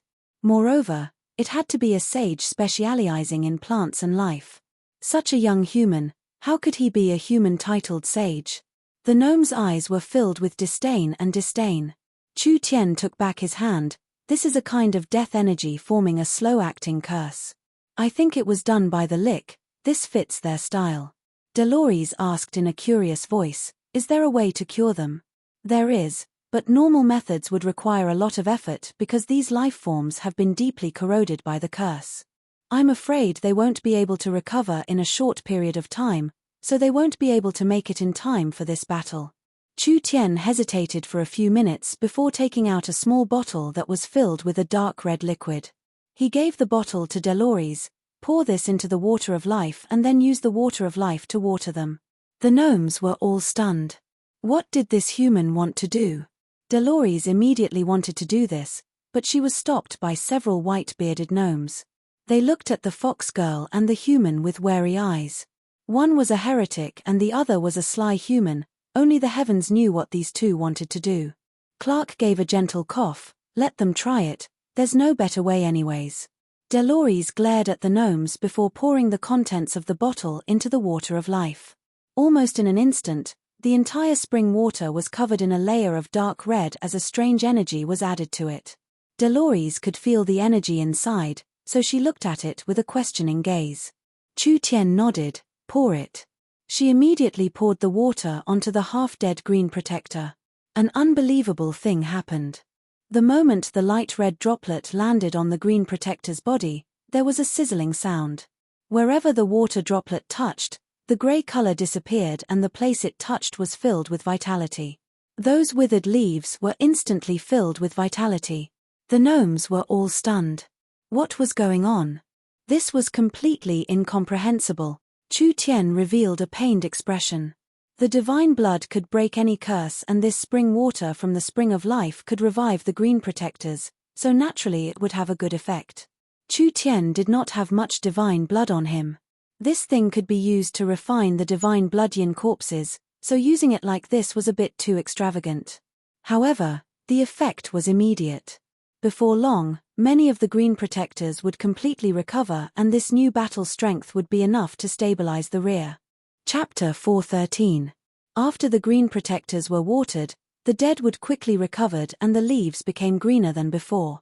This terrifying recovery speed could be seen by the naked eye and a pool of water of life could water 400-500 green protectors. The problem that the gnomes couldn't solve with a large amount of energy was solved by Chu Tian with a wave of his hand. Those green leaves were filled with vitality and there were traces of blood that were hard to see with the naked eye on the surface of each leaf. It was like a pattern or an array that made the green protector release a special aura, as if it was stronger than before. The green religion priests quickly inspected them. Forest divinity above. The vitality of these green protectors has been doubled. Each green protector's regeneration, recovery, and strength have all been greatly increased. These puppet creatures that had been contaminated by unknown curses and energy and were on the verge of death now seemed to have been baptized by a special energy, allowing their quality to improve by leaps and bounds. The green protectors could only be used for 1,000 years, but now the gnomes could no longer detect an upper limit to their lifespan. Unbelievable. Clark looked at Chu Tian. After the green religion priests strengthened the green protectors 100 years ago, they couldn't find a way to strengthen the green protectors, but you did it with a small bottle. Can you tell me what it is? As long as we can collect this thing, Green City's strength will increase greatly. Of course I can tell you, but I'm afraid you won't be able to collect it with your abilities. Chu Tian softly said, this is the essence blood condensed by an ancient god before it died. The divine blood can break all curses, so it can quickly restore these life forms. The gnomes and the fox girl were shocked. What did he say? Did their ears make a mistake? Chu Tian shrugged his shoulders and explained, the green protectors are life forms cultivated from the fragments of the ancient war trees, so they have the attributes of an ancient divine object. Therefore, they have a high absorption rate of the divine blood, resulting in some changes. Not only will these green protectors become stronger, they will also not be afraid of curses. Spiritual gods were legendary existences. How could Chu Tian even have this kind of thing? The most important thing was that this human had casually taken out such a precious thing to save a few normal puppet lives. This behavior was simply like embedding a top-grade crystal diamond in a latrine pit. It was 2F** king extravagant. Dolores's eyes were almost shining. You actually have such a divine item on you. That's nothing. Chu Tian casually waved his hand, but his heart was still aching. However, he believed in the principle of not regretting it if he gave it away. Since he chose to act cool, he would act cool to the end, so he waved his hand and said, all right, you can place the healed green protectors near the necromancer temple and let them bask in the sunlight. These polluted and cursed green protectors were placed in front of the undead temple. Of course, it was not as simple as basking in the sunlight. This could form a powerful deterrent effect on the necromancers. First, the curse and pollution of the necromancers were purified. This would definitely be a great shock to them. Second, these healed green protectors were placed here to send a message to the necromancers. That was that Green City already knew that it was them who caused the deaths of so many green protectors. Third, these green protectors were enough to crush the entire necromancer temple. The several dozen necromancers stationed here would not be able to escape. This was a psychological warning and deterrence to the necromancers. It was also equivalent to taking a hostage, making the troops they had secretly trained outside not make a move. This deterrent effect was enough to make the necromancers hesitate. Chu Tian just needed to calm the chaos as fast as possible and the necromancers would not be able to react in time. There's still enough time. Chu Tian looked up at the cloudless sky. Let's take care of the last problem. I want to visit the druids. Clark never thought that Chu Tian would have this kind of idea. The druids will not give you face. They are all wild and unruly people. Ha, ha, ha, that's not certain. Green City's territory was very large. Accurately speaking, Green City was a mountain area. It would take half a day to travel from one side of Green City to another on a flying demon beast. Just Green City alone was 5-6 times the size of Southern Shia's Imperial City. Southern Shia's Imperial City had 7-8 million people, but Green City only had 1 million. Moreover, Green City was a 3-dimensional structure, with many living areas and castles being built in the middle of the mountains. This was completely different from a flat human city, so Green City seemed to be one with nature.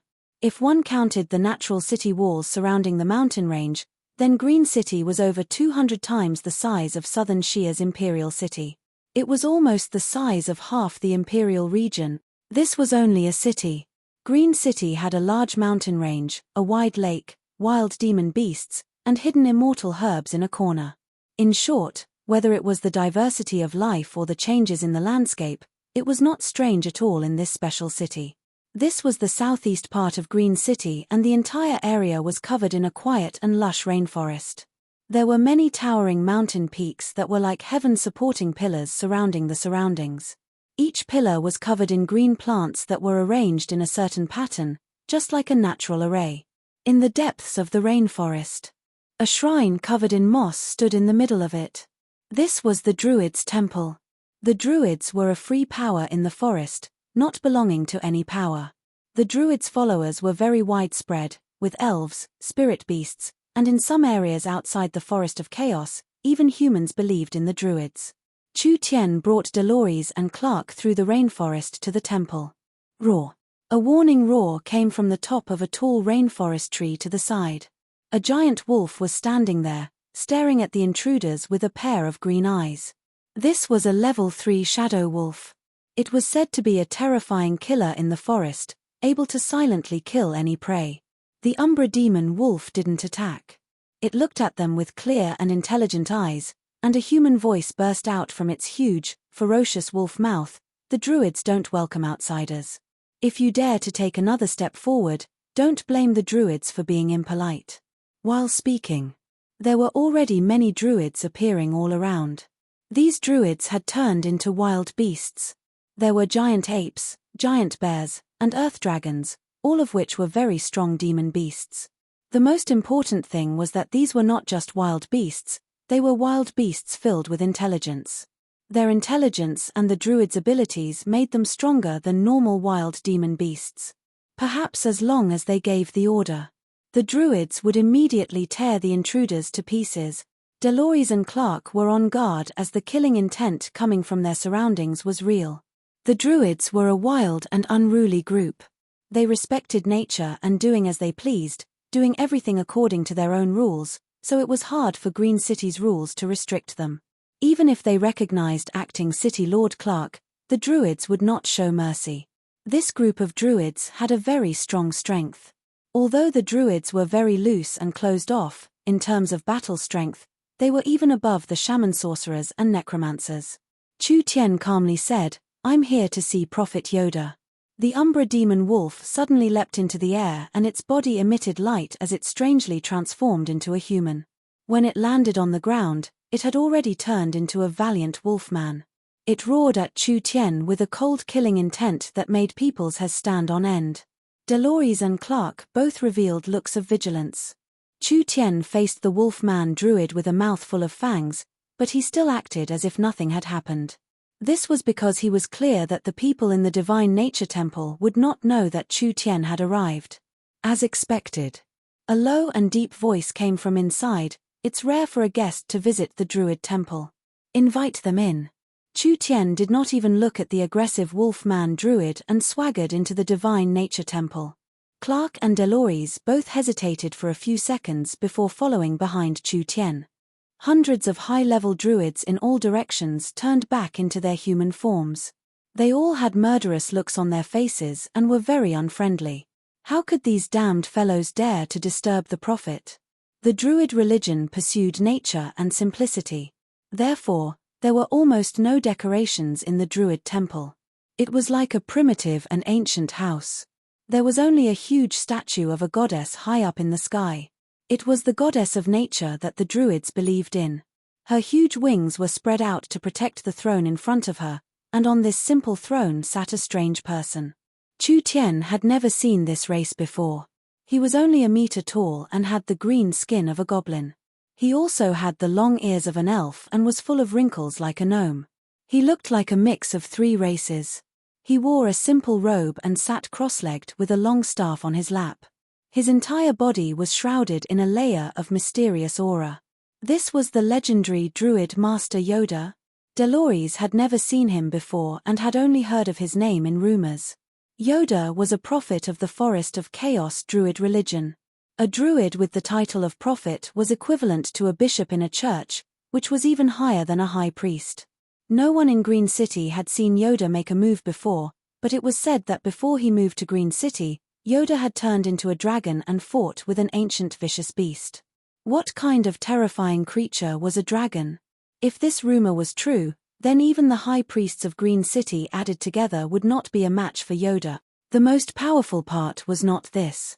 It was said that the Druid prophets were different from normal people and had the ability to communicate with spiritual gods to predict the future.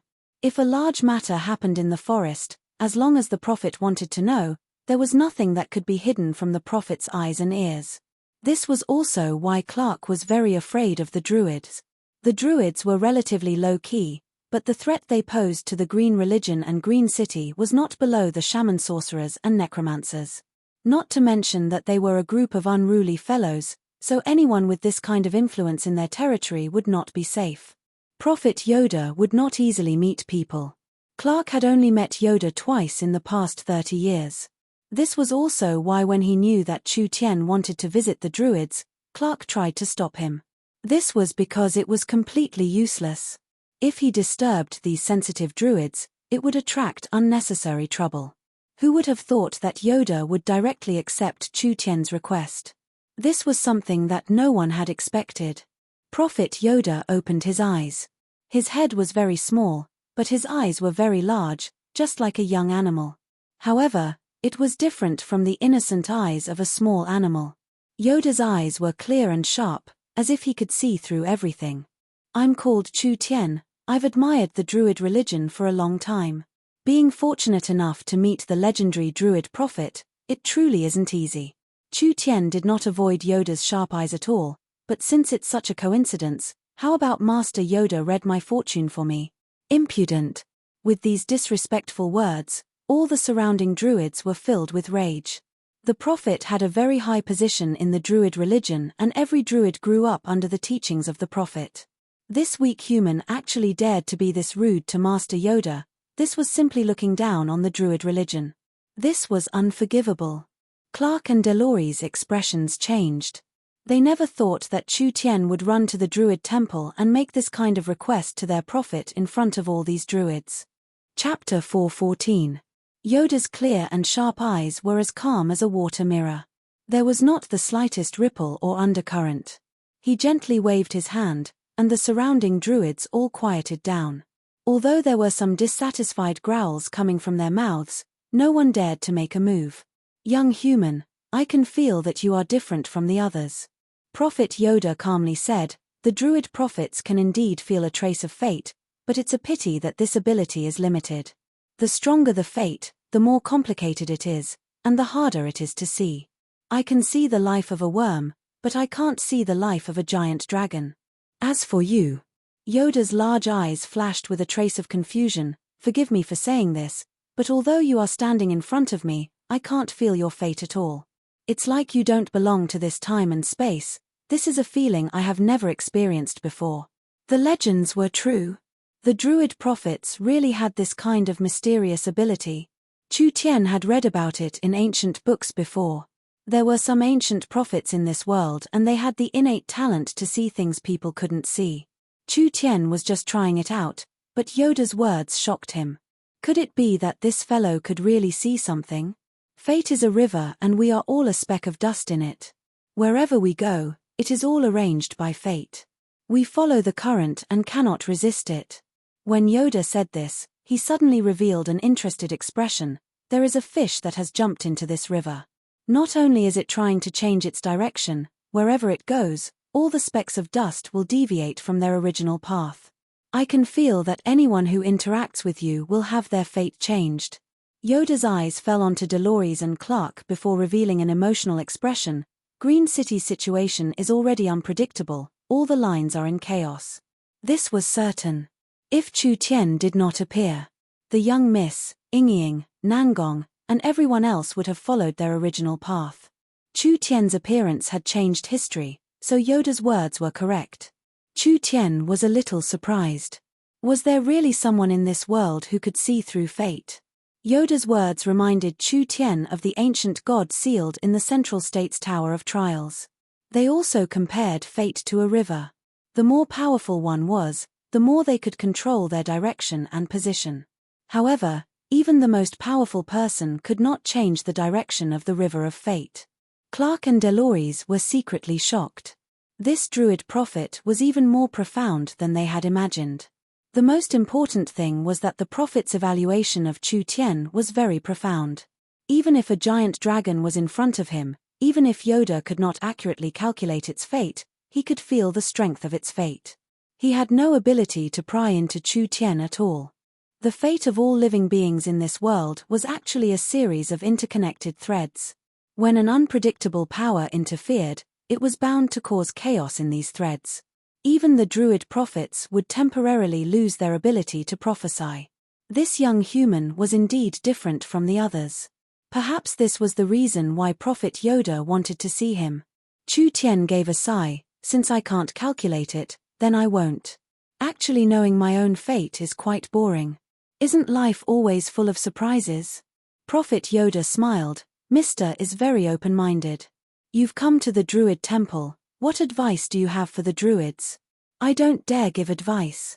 Chu Tian did not keep them in suspense and directly threw out the chip he had thought of. I've heard that before Prophet Yoda brought the Druids to Green City, they had fought with a terrifying ancient fierce beast. Prophet Yoda's injuries have not healed yet. Yoda did not reply. But this was indeed the case.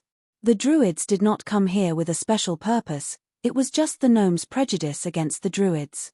Yoda's strength at his peak could be considered a first-class expert in the Forest of Chaos, but after the battle with the fierce beast, his strength had fallen quite a bit. Of course, even if he wasn't as strong as before, Prophet Yoda was still comparable to the high priests of the large sects. Chu Tian did not keep them in suspense. I am the new city lord of Green City and admire the druid culture. I can think of a way to cure the prophet's injuries, but I hope that the druids can ally with Green City. The other druids' faces fell. He could cure the prophet's injuries? If it was like this, then this was a large matter. Prophet Yoda did not lose his composure at all, even his eyes did not change. It was like this had nothing to do with him. Each druid is free. I have no right to make a decision for the druids. Chu Tian knit his brows. Why did this fellow not know what was good for him? Chu Tian lowered his request. I can give the prophet an effective cure, but I don't want the druids to be involved in the battle between Green City and the shamans. Yoda calmly said, the druids love peace and will never be involved in a fight. As long as others do not look at us with hostility, we will not look at others with hostility. All right. Then it's a deal. Chu Tian was in a hurry, so he did not want to bargain with this prophet.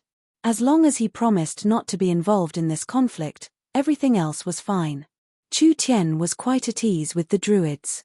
The people of this sect were quite simple and they believed in the god of nature and the god of druids. The druids did not have any lies or hypocrisy, and they would not participate in the power struggle. Chu Tian coming to the druid temple to visit the prophet was just insurance. Since the prophet had personally promised something, Chu Tian believed the druids could do it. When Chu Tian left with the gnomes and fox girls, Yoda closed his large bright eyes. His brows wrinkled even deeper as he fell into silence. The druids looked at each other in blank dismay. They knew that when the prophet did this, he must be thinking about something. Suddenly, Prophet Yoda suddenly raised his hand and his source spirit was released. Yoda's source spirit was very strange, it was actually a turtle shell. It was the kind of turtle shell used for sacrifices and divination. The druids all knelt down on one knee seeing this. They all understood that the prophet was going to make another prophecy. The surrounding druid altars all poured some kind of energy into the turtle shell, causing words to appear on the surface of the turtle shell. This was the druid prophet's prophecy. Only, before the words appeared, the entire turtle shell began to crack and the cracks quickly covered the entire shell. With a thunderous sound, the entire turtle shell shattered into pieces. Pu. Yoda spat out a mouthful of blood. Ah, Sir Prophet. The druids quickly went up to support him, but Yoda waved his hand. He looked very weak, but there was no danger to his life. It really wasn't good. As long as he was beside this human, any divination or deduction abilities would lose their effect. He already had no way of predicting anything in Green City. All the threads here were tangled together and constantly changing, causing the other threads outside to change as well. Only when they were far enough away would they be able to regain this ability. Yoda revealed a strange and complex expression. Was there really a person in this world that could disturb fate? Chu Tian had used less than 2 days and everything had been arranged. Now he just had to wait for the shaman army and the local army to move. Around the 3rd day, the local army had reached around 230,000 people and they were all male elites from large tribes. This was already an army that could threaten the gnomes. The locals did not have any patience, and now they did not want to wait any longer. Kill. Kill. Kill. Over 200,000 people gathered in the forest, covering an area of over 10 miles. They were filled with wild killing intent and roars, just like a landslide, causing the birds and beasts in the forest to scatter. Several large tribe chiefs took the lead and decided to lead their subordinates into Green City to plunder. Several shaman sorcerers in the army used various witchcraft techniques on these people. For example, the berserk technique, bloodthirsty technique, and etc. When these local warriors were buffed by the various witchcraft techniques of the shaman priests, their battle strength naturally increased. Everything was in place. Green City is in front of us. Let us kill our way in and overthrow those weak gnomes. The local army could not wait any longer. Like a tide, they charged towards Green City. Green City's passages were filled with barriers and green protectors, but the shaman religion had already promised that as long as the local army attacked, the shaman sorcerers would close the defenses from the inside. Several 100,000 locals would be able to kill their way into Green City. The gnomes' battle strength was not that strong, so these several 100,000 would make them retreat. Not to mention that there was another group of shaman followers attacking at the same time, so there was hope of destroying Green City. Just when a dozen tribal chiefs led a tide of clansmen into the canyon, they suddenly found that all the barriers in the canyon had been opened, layer by layer, like a huge barrier. The two cliffs were filled with half-elf archers and half-elf priests. What's going on? Didn't the shamans say that they could close the gnomes' defenses? Although they were very dissatisfied with the current situation, they had already charged in. Even if Green City's defenses were not closed, they could only brace themselves and continue fighting. Who would have thought that when the locals were circulating their spirit energy to fight? Something that no one would have thought would happen. The locals had just begun circulating their spirit energy when it felt like their bodies were burning. All of their spirit energy went wild in their meridians and they could not control it at all. What is going on? Damn, we've been poisoned. Everyone has been poisoned. What is going on here?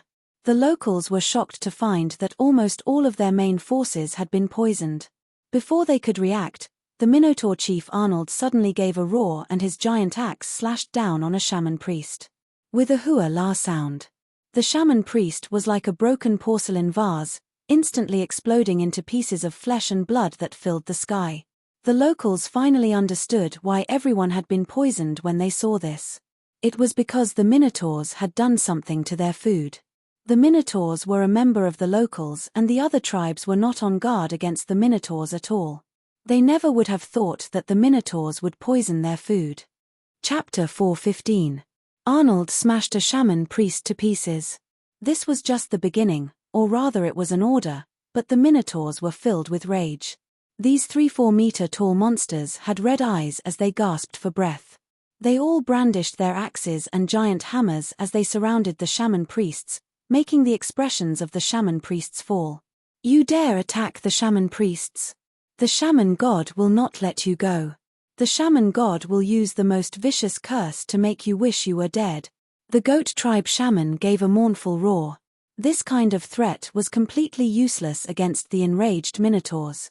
The shaman priests were very strong, but there were only 5 shaman priests and there were 5,000 Minotaurs. This was a battle without any suspense. The shaman priests weren't strong in close combat and with the large group of Minotaurs charging at them, they didn't even have the strength to resist.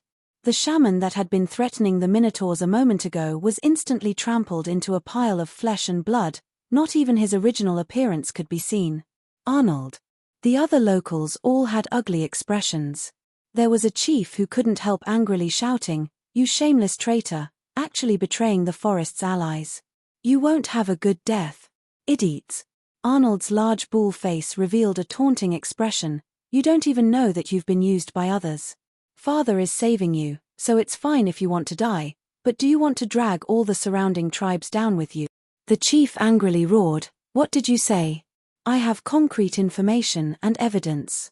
Everything is the doing of the shamans." Arnold took out a broken banner. "This is something I found in the forest. There is a witchcraft and demonic technique attached to it. The shaman sorcerers have reduced their prey, it's all a scheme." Arnold suddenly jumped onto a tall rock. These despicable fellows want to use us as cannon fodder to attack Green City. There are many of you that have been controlled by the shaman priest's witchcraft, but you fools don't even know it. The Minotaur's loud voice reverberated through the valley, making the locals speechless with stunned looks. At this time, the barrier was removed and a gnome army entered the valley. This Minotaur chief is right. The leading Green religion priest loudly shouted, 3 days ago, the Green City envoys were affected by the shaman religion's witchcraft. We have already investigated this. This conflict was purely instigated by shaman, so we have reason to believe that some of you are under shaman's control. Arnold ordered the Minotaurs to capture the chiefs and high-level leaders of the tribes. What are you doing? Release our leader. The Green religion priest looked at Arnold. Arnold said without a doubt, as far as I can see, these are the people. The Green religion priests took out talismans and placed them on the chiefs and high-level leaders. When the talismans were activated, most people gave pitiful cries. Some people spat out insect eggs from their stomachs, and there were several chiefs who had insects coming out of their orifices. This scene shocked everyone. What is this? The natives were all given a fright. Shaman witchcraft is extremely sinister and vicious. It can take a life at any time and can also control one's thoughts. These settlement chiefs were being controlled by witchcraft, but sometimes, they didn't even realize it. I think you should be awake by now. When the witchcraft was dispelled, although they suffered heavy injuries, there was no danger to their lives. The expressions of these native leaders became more and more unsightly. When they thought about how some of the thoughts and emotions that had arisen during this period of time were indeed very strange. They did not appear on their own at all, but were forcefully stuffed into their brains by some kind of power. Then, they saw these bugs that had crawled out of their bodies. So it was like this, so it was like this. No wonder they became this crazy. No wonder they lost their reason. No wonder the local powers could gather so quickly. Actually, a person with a bit of a calm head would not have made the decision to attack Green City. Even if the Green City gnomes were weak, they were not something these local powers could resist.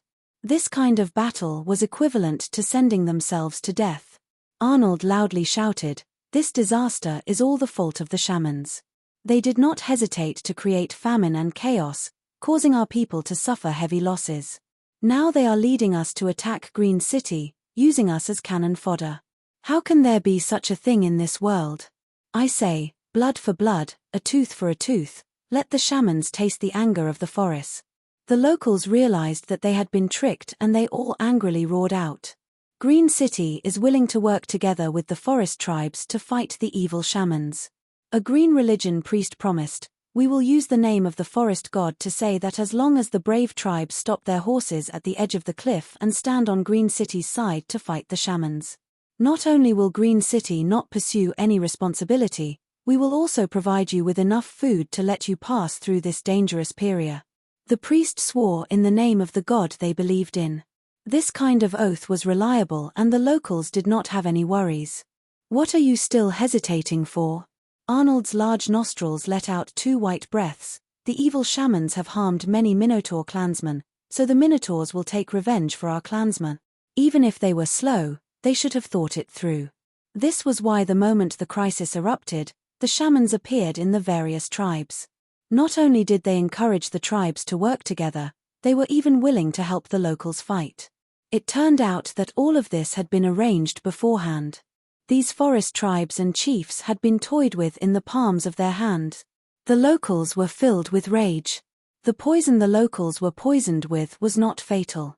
This was just losing their spirit energy for an hour. Most of them would quickly recover their battle strength. Kill the shamans! Kill the shamans! The angry chiefs responded one by one, which spread to all the forest locals. When the gnomes saw this, they immediately opened the barrier. The large group of locals were like flowing water as they wildly charged into Green City. High Priest Mars in the Shaman Temple felt the sky shaking shouts, "The locals are killing their way in this quickly." Green City's attention has been attracted by the locals. Even if a portion of them are attracted, the shaman religion will have a chance. An army of several 100,000 plus the several dozen priests and 2,000 voodoo puppets in the temple. I don't believe we can't take down a trivial Green City. But at this time, a large wave of flame arrows flew at the shaman temple, piercing into the walls, tables, and even statues. The flames immediately ignited the surrounding objects. High Priest Ma's face sunk. The gnomes dare make a move before us? Go. Release the voodoo puppets and let them see the might of the shamans. The voodoo puppets charged out of the shaman temple like meteors.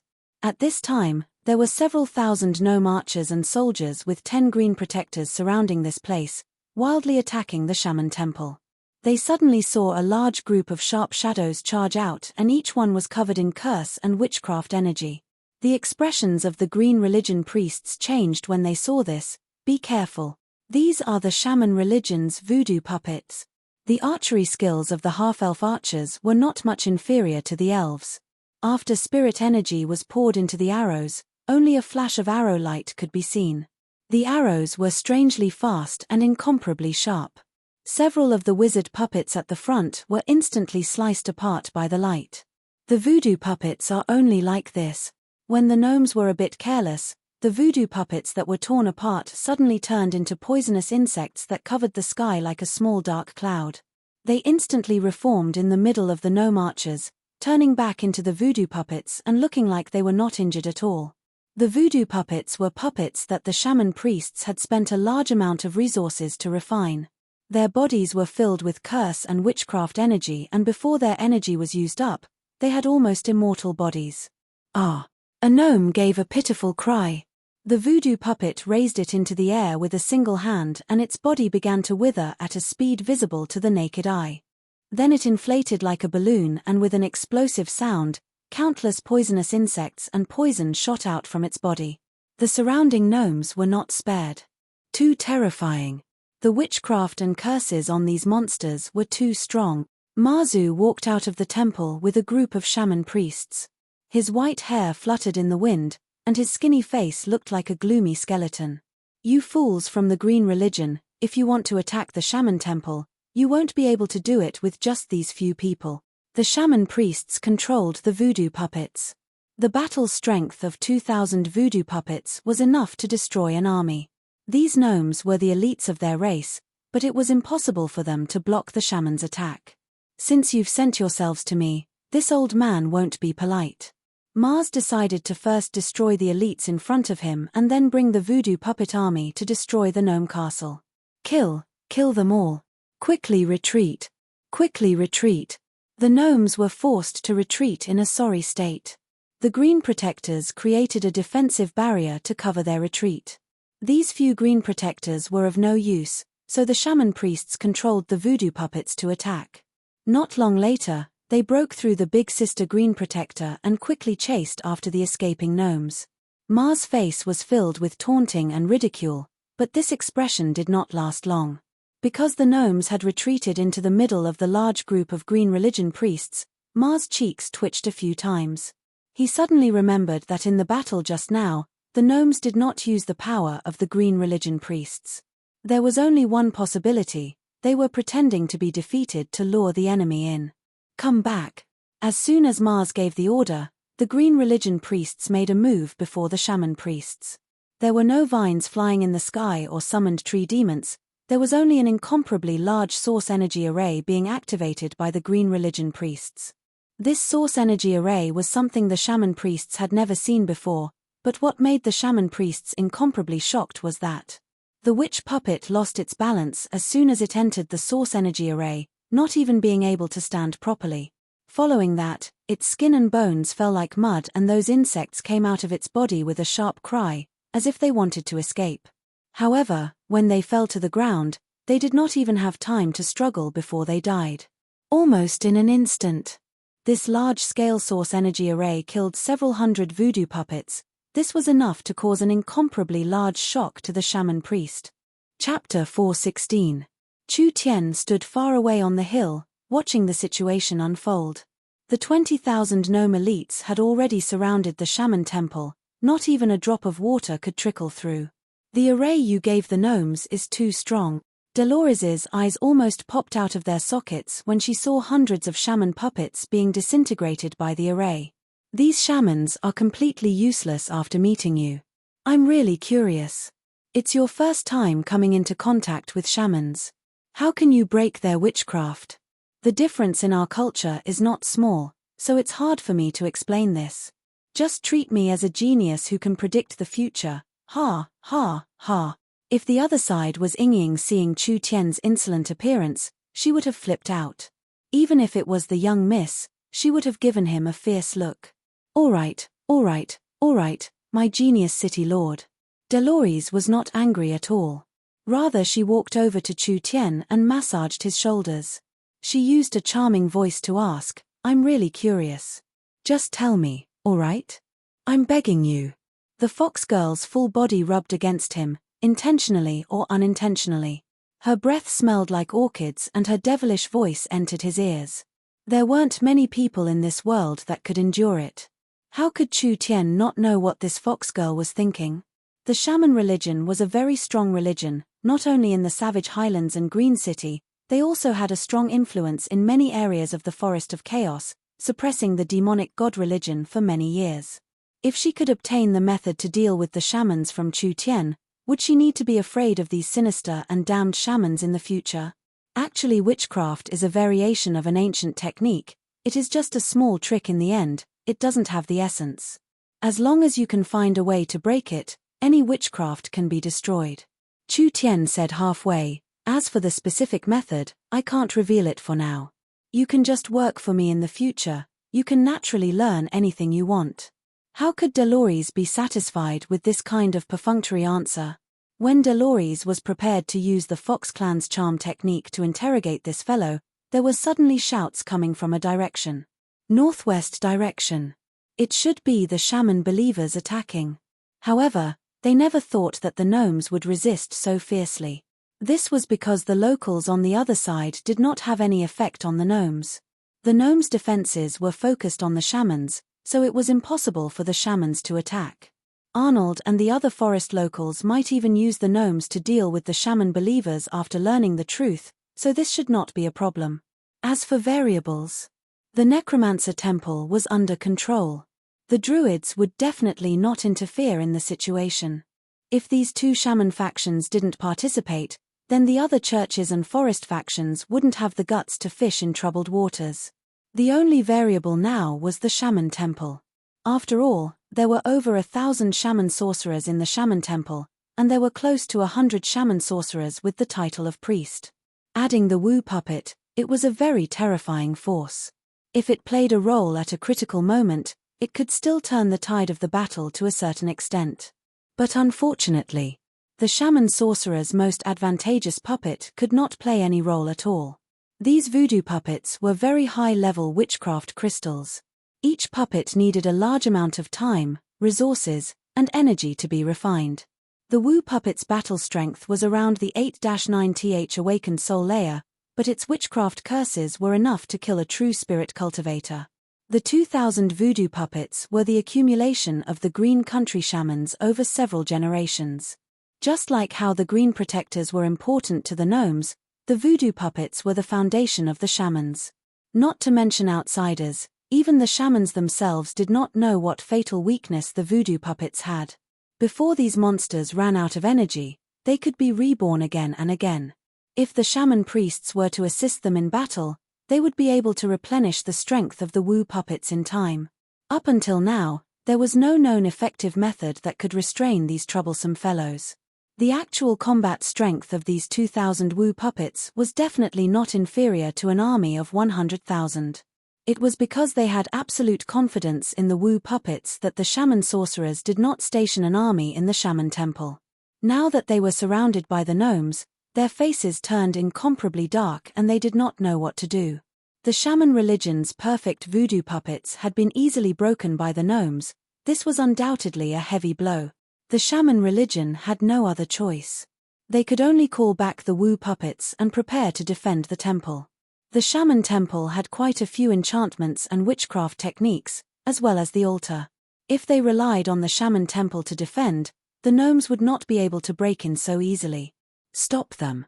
Use the shaman breaking talisman arrows. The gnomes clearly understood the shaman sorcerer's plan. The archers in front pulled out arrows covered in talismans, and when the arrows left their hands, their spirit energy would activate the talisman. Each arrow contained the power of the shaman-breaking talisman. When the Wu puppets were hit by the gnome's arrows, they immediately let out pitiful cries. Their bodies began to fall like building blocks, finally turning into rotten meat and worms on the ground. There was no need to say. This was also Chu Tian's masterpiece. After Chu Tian taught the shaman witchcraft talisman arrays to the gnomes had created these talisman arrows to deal with the shaman sorcerers. Once the source energy array on the talisman was activated and the arrows were shot into the Wu puppet's body, the talisman energy would cut off the witchcraft connection on the Wu puppet. The Wu puppet would suffer a backlash from the curse power and turn into minced meat, without any way to recover. Like this. The shaman sorcerers had been completely countered. Damn. Mazu was filled with rage as he muttered some words. The corpses of the gnomes he had killed earlier all gathered above his head as if they had lost gravity. Countless limbs wrapped around each other, like a giant invisible hand rolling dough into a ball, instantly turning it into a several-meter-wide meatball. Clark's expression slightly changed when he saw this. Be careful. He is using a high-level shaman witchcraft. The meatball floating above Mazu's head gradually turned red before turning purple. Large amounts of poison seeped out and the meatball inflated like it was filled with air. Finally, it was thrown into the gnome area. Clark raised the long staff with both hands and a green light was released. Great forest god, please bestow me strength. After saying this, the long staff was inserted into the ground and countless branches and vines came out, locking down the meatball in the air like chains. These vines were filled with the green religion priest's power, so even if it was cut by wind blades, burned by flames, or smashed by giant rocks, they would not be able to harm it at all. However, they could only temporarily stop this terrifying witchcraft. Originally, when the green vines touched the meatball, they immediately released the curse power and quickly withered. At this time, the meatball was already riddled with holes and large amounts of poison gas was being released from inside. There were cracks on the surface of the meatball and it was clear it was about to explode. Hong! The moment the gigantic meatball exploded, it was like a mighty sandstorm. Countless tiny pieces of meat splattered forward. Every piece of meat contained a witchcraft curse. As long as it splashed onto any living creature, it would instantly fester and die. Forest barrier. Clark was already prepared and suddenly summoned a giant green barrier in front of him. Almost instantly, the green barrier was covered in a layer of dark red. Other than the countless pieces of meat, there were also large amounts of disgusting witchcraft insects that were swimming around the barrier. The meatball exploded and all the plants within several hundred meters were contaminated. At a speed visible to the naked eye, the poison gas that spread out formed a barrier, making it impossible for the gnomes to chase after them. Wherever it went, all the plants would wither and there would be all kinds of dangerous witchcraft insects crawling over them. So powerful. Delores saw this scene from afar, truly worthy of being the shaman's high priest.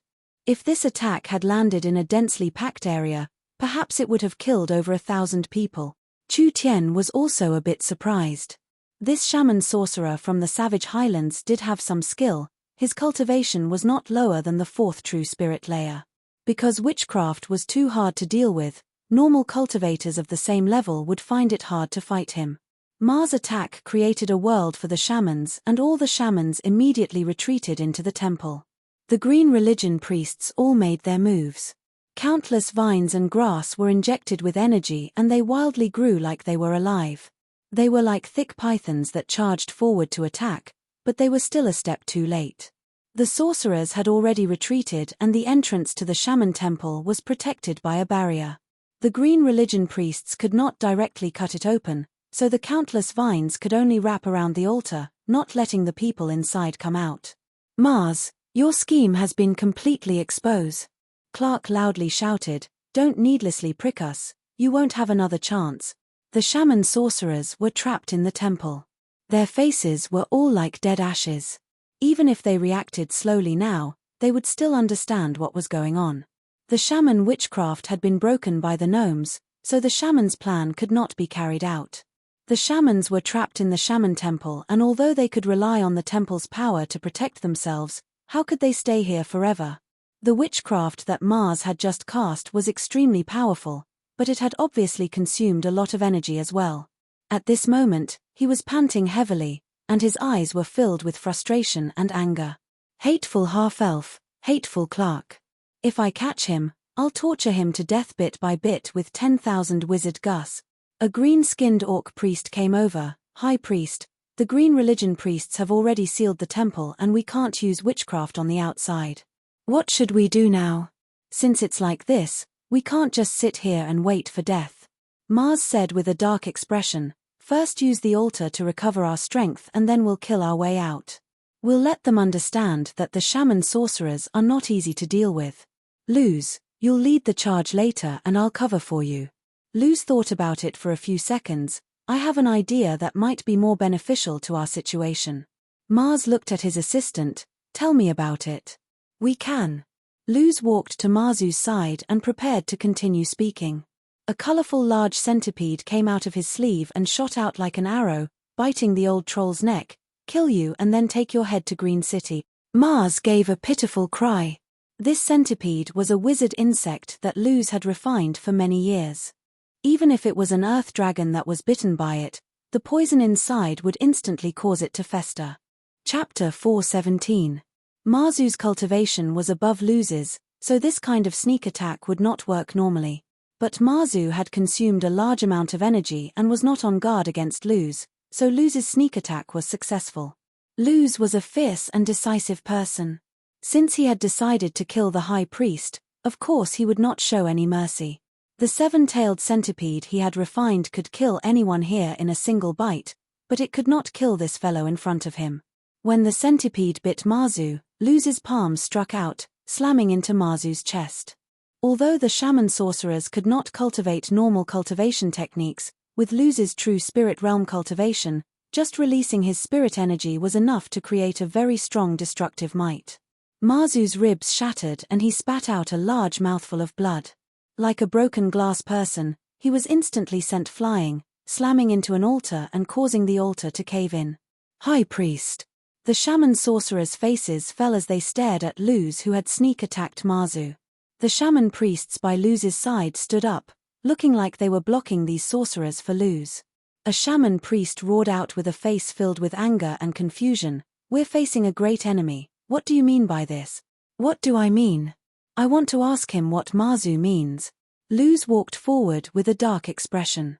None of the shamans dared block him. Attack Green City? This is a method of mutual destruction, but you want us to jump into a pit of fire. Even if we win, what meaning does a ruined Green City have to us? Even if we win, can we withstand the anger of the eternal forest? The savage highlands are merely treating us as dispensable chess pieces. Could it be that you're willing to be manipulated like this? The shaman sorcerers had ugly expressions on their faces. Luz shouted, "I have already discussed the conditions with the new Green City Lord. As long as we leave the savage highlands, the shamans can still live here and we will receive Green City's protection. Perhaps our influence will greatly decrease, but at least we will be free." The shaman religion was split into two factions. One was the highland shamans represented by Mars and the other was the green country shamans represented by Luz. The two sides were in a standoff. Jer. A human figure came out of the hole in the altar. He had a head of white hair and was covered in blood, looking like a terrifying demon. His skin was festering and there was poisonous blood flowing out. It was clear that he was deeply poisoned. What a good traitor who betrays his master for glory.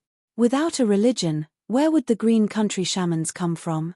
Today, I'll kill you, a traitor, and clean up the sect. The priest beside Luz paled. This old fellow had been hit by Luz's seven-tailed centipede, and had taken 2 full force palms from Luz without any defense, and still hadn't died. The high priestess seemed to be more powerful than most people had imagined. Marzu saw Luz's ugly expression, and immediately laughed wildly, surprised. "You haven't learned all the techniques of the highland shamans." During the conversation, Mars spat out a few bugs. Each one was round like a blood-sucking leech, but at this moment, they were motionless. Their bodies were bruised and black, emitting poisonous gas.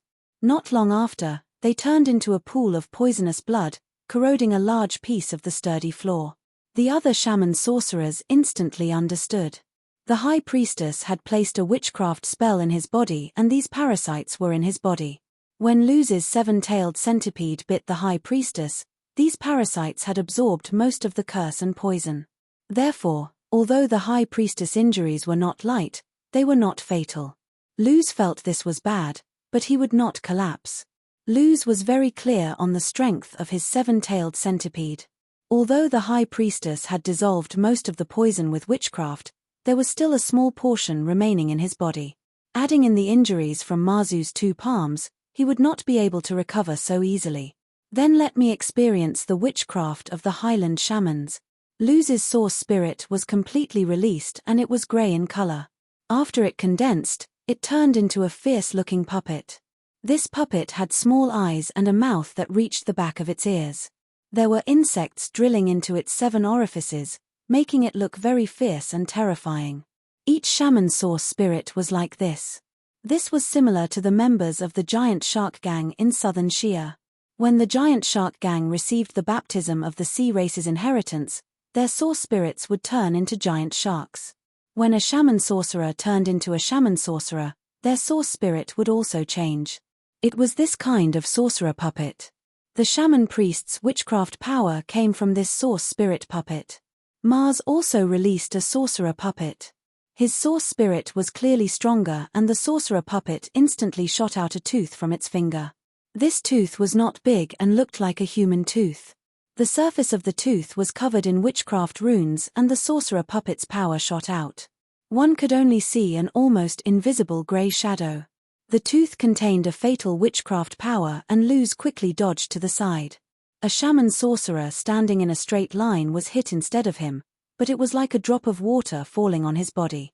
The tooth actually disappeared without a trace. Almost in the next second, the shaman gave a pitiful cry. He spat out a large mouthful of blood from his mouth. It was more accurate to say he didn't spit, but rather escape. Most of the blood in his body came out from his mouth, eyes, and nostrils. His eyeballs, brain, heart, and organs all turned into fragments. This shaman sorcerer instantly turned into a dried-up corpse as he fell to the ground. Luz's sleeve shook a few times and 6-7 beetles came out of his palm, finally forming a small ball the size of half a fist. This time it was Marzu's turn to quickly dodge. The insect ball Luz threw hit the wall and exploded. The entire shaman temple shook a few times and the insect ball sprayed out a large amount of blood, leaving a giant mark on the wall. It's only SOSO. Marzu gave a cold laugh. Luz's witchcraft was only inferior to Marzu's, but his cultivation base was too far apart. This was not something that could be easily dealt with. Marzu believed he had at least a 70% chance of winning. There was no time. The 7-tailed centipede's poison was still spreading in his body. After Marzu suppressed the poison, his face became darker and darker. The priest robes on his body began to tremble without any wind and a strong witchcraft energy leaked out of his source spirit's 7 orifices, revolving around his body like a whirlwind. Everyone could feel Marzu's intentions. He decided to use his witchcraft to take care of Luz once and for all. But at this time, something that no one could have imagined happened. A vine suddenly pierced through the wall and instantly pierced through Marzu's back, coming out of his chest. The blood-stained vine continued to pierce through a pillar and his heart and lungs were instantly torn apart. Marzu was thrown into the air by a strong force. His eyes were wide open and his face was filled with disbelief. How was this possible? How could the temple be so easily broken? When Marzu saw that the vine had pierced through the wall, it was right in the middle of Luz's insect ball that had exploded. He suddenly understood something. The insect ball's target, perhaps it was not him. The blood that sprayed out contained a large amount of witchcraft energy. It was like a strong acid splashing onto the wall, quickly melting the temple's wall and finally creating a large hole. At the same time, it weakened the defenses of the temple from the inside. The gnome's vines had already turned the temple into a large dumpling and they could definitely feel the defenses of this area weakening. Clark had directly cut through the wall and killed the troublesome Marzu with a single attack. Don't think you'll have an easy time even if I die. You'll all be buried with me. Mazu's tall figure moved a few times and his grey hair suddenly turned scarlet red. His skin was covered in small bumps, like there were many insects moving in his body. Moreover, there were more and more of them as they swelled up. In just a few seconds, he had turned into a balloon filled with air. This is bad. He's going to self-destruct. Quickly run. The shaman sorcerers cried out in fear as they all ran. Mazu's body released a thunderous sound and the entire hall was covered in a layer of blood red. This was the power of Mazu's witchcraft energy and it contained a strong curse power. Some of the slower shaman sorcerers were hit by a bit. Their bodies immediately went out of control as they swelled up like Mazu. Then they exploded like balloons, turning into a large wave of blood-red energy. This energy landed on other people's bodies and caused a large explosion. This was already no longer self-destructing. Mazu had used one person to self-destruct to cause several dozen people to explode. If this move was used in the center of the city where there were many people, perhaps the entire city would be turned into a land of death in a matter of minutes. Luz had just escaped with a small portion of the shaman sorcerers when the temple was already a sea of blood. Clark immediately raised his hand when he saw this. Quickly seal the shaman temple, don't let this power leak out. The green religion priests all made a move. Vines stacked on top of each other, finally forming a giant semicircle on the ground. The vines stacked on top of each other was several feet thick and contained a powerful sealing power. Even if there was a strong explosion inside, this power would not leak out even a bit. Powerful, truly powerful. Dolores patted her full chest. That old thing is truly sinister. It's a good thing we didn't participate in the battle, otherwise we would have suffered a large loss. The shaman high priest is dead and the battle is over. Let's go over as well. When Chu Tian brought Dolores over, the gnomes had already begun to clean up the battlefield. Luz and the several dozen surviving shaman sorcerers had been captured by the gnomes, waiting to be dealt with. Luz saw Chu Tian and immediately shouted, "Sir City Lord, I've already done as you said." Chu Tian waved his hand at the gnomes, indicating for them to be released. The gnomes of course did not immediately do this and first asked Clark for his opinion. Clark also had no choice. The gnomes could easily win mainly because of Chu Tian, so he could only wave his hand, let them go. Chu Tian threw the antidote to Luz. "You've made the right choice, now end this battle without any benefits.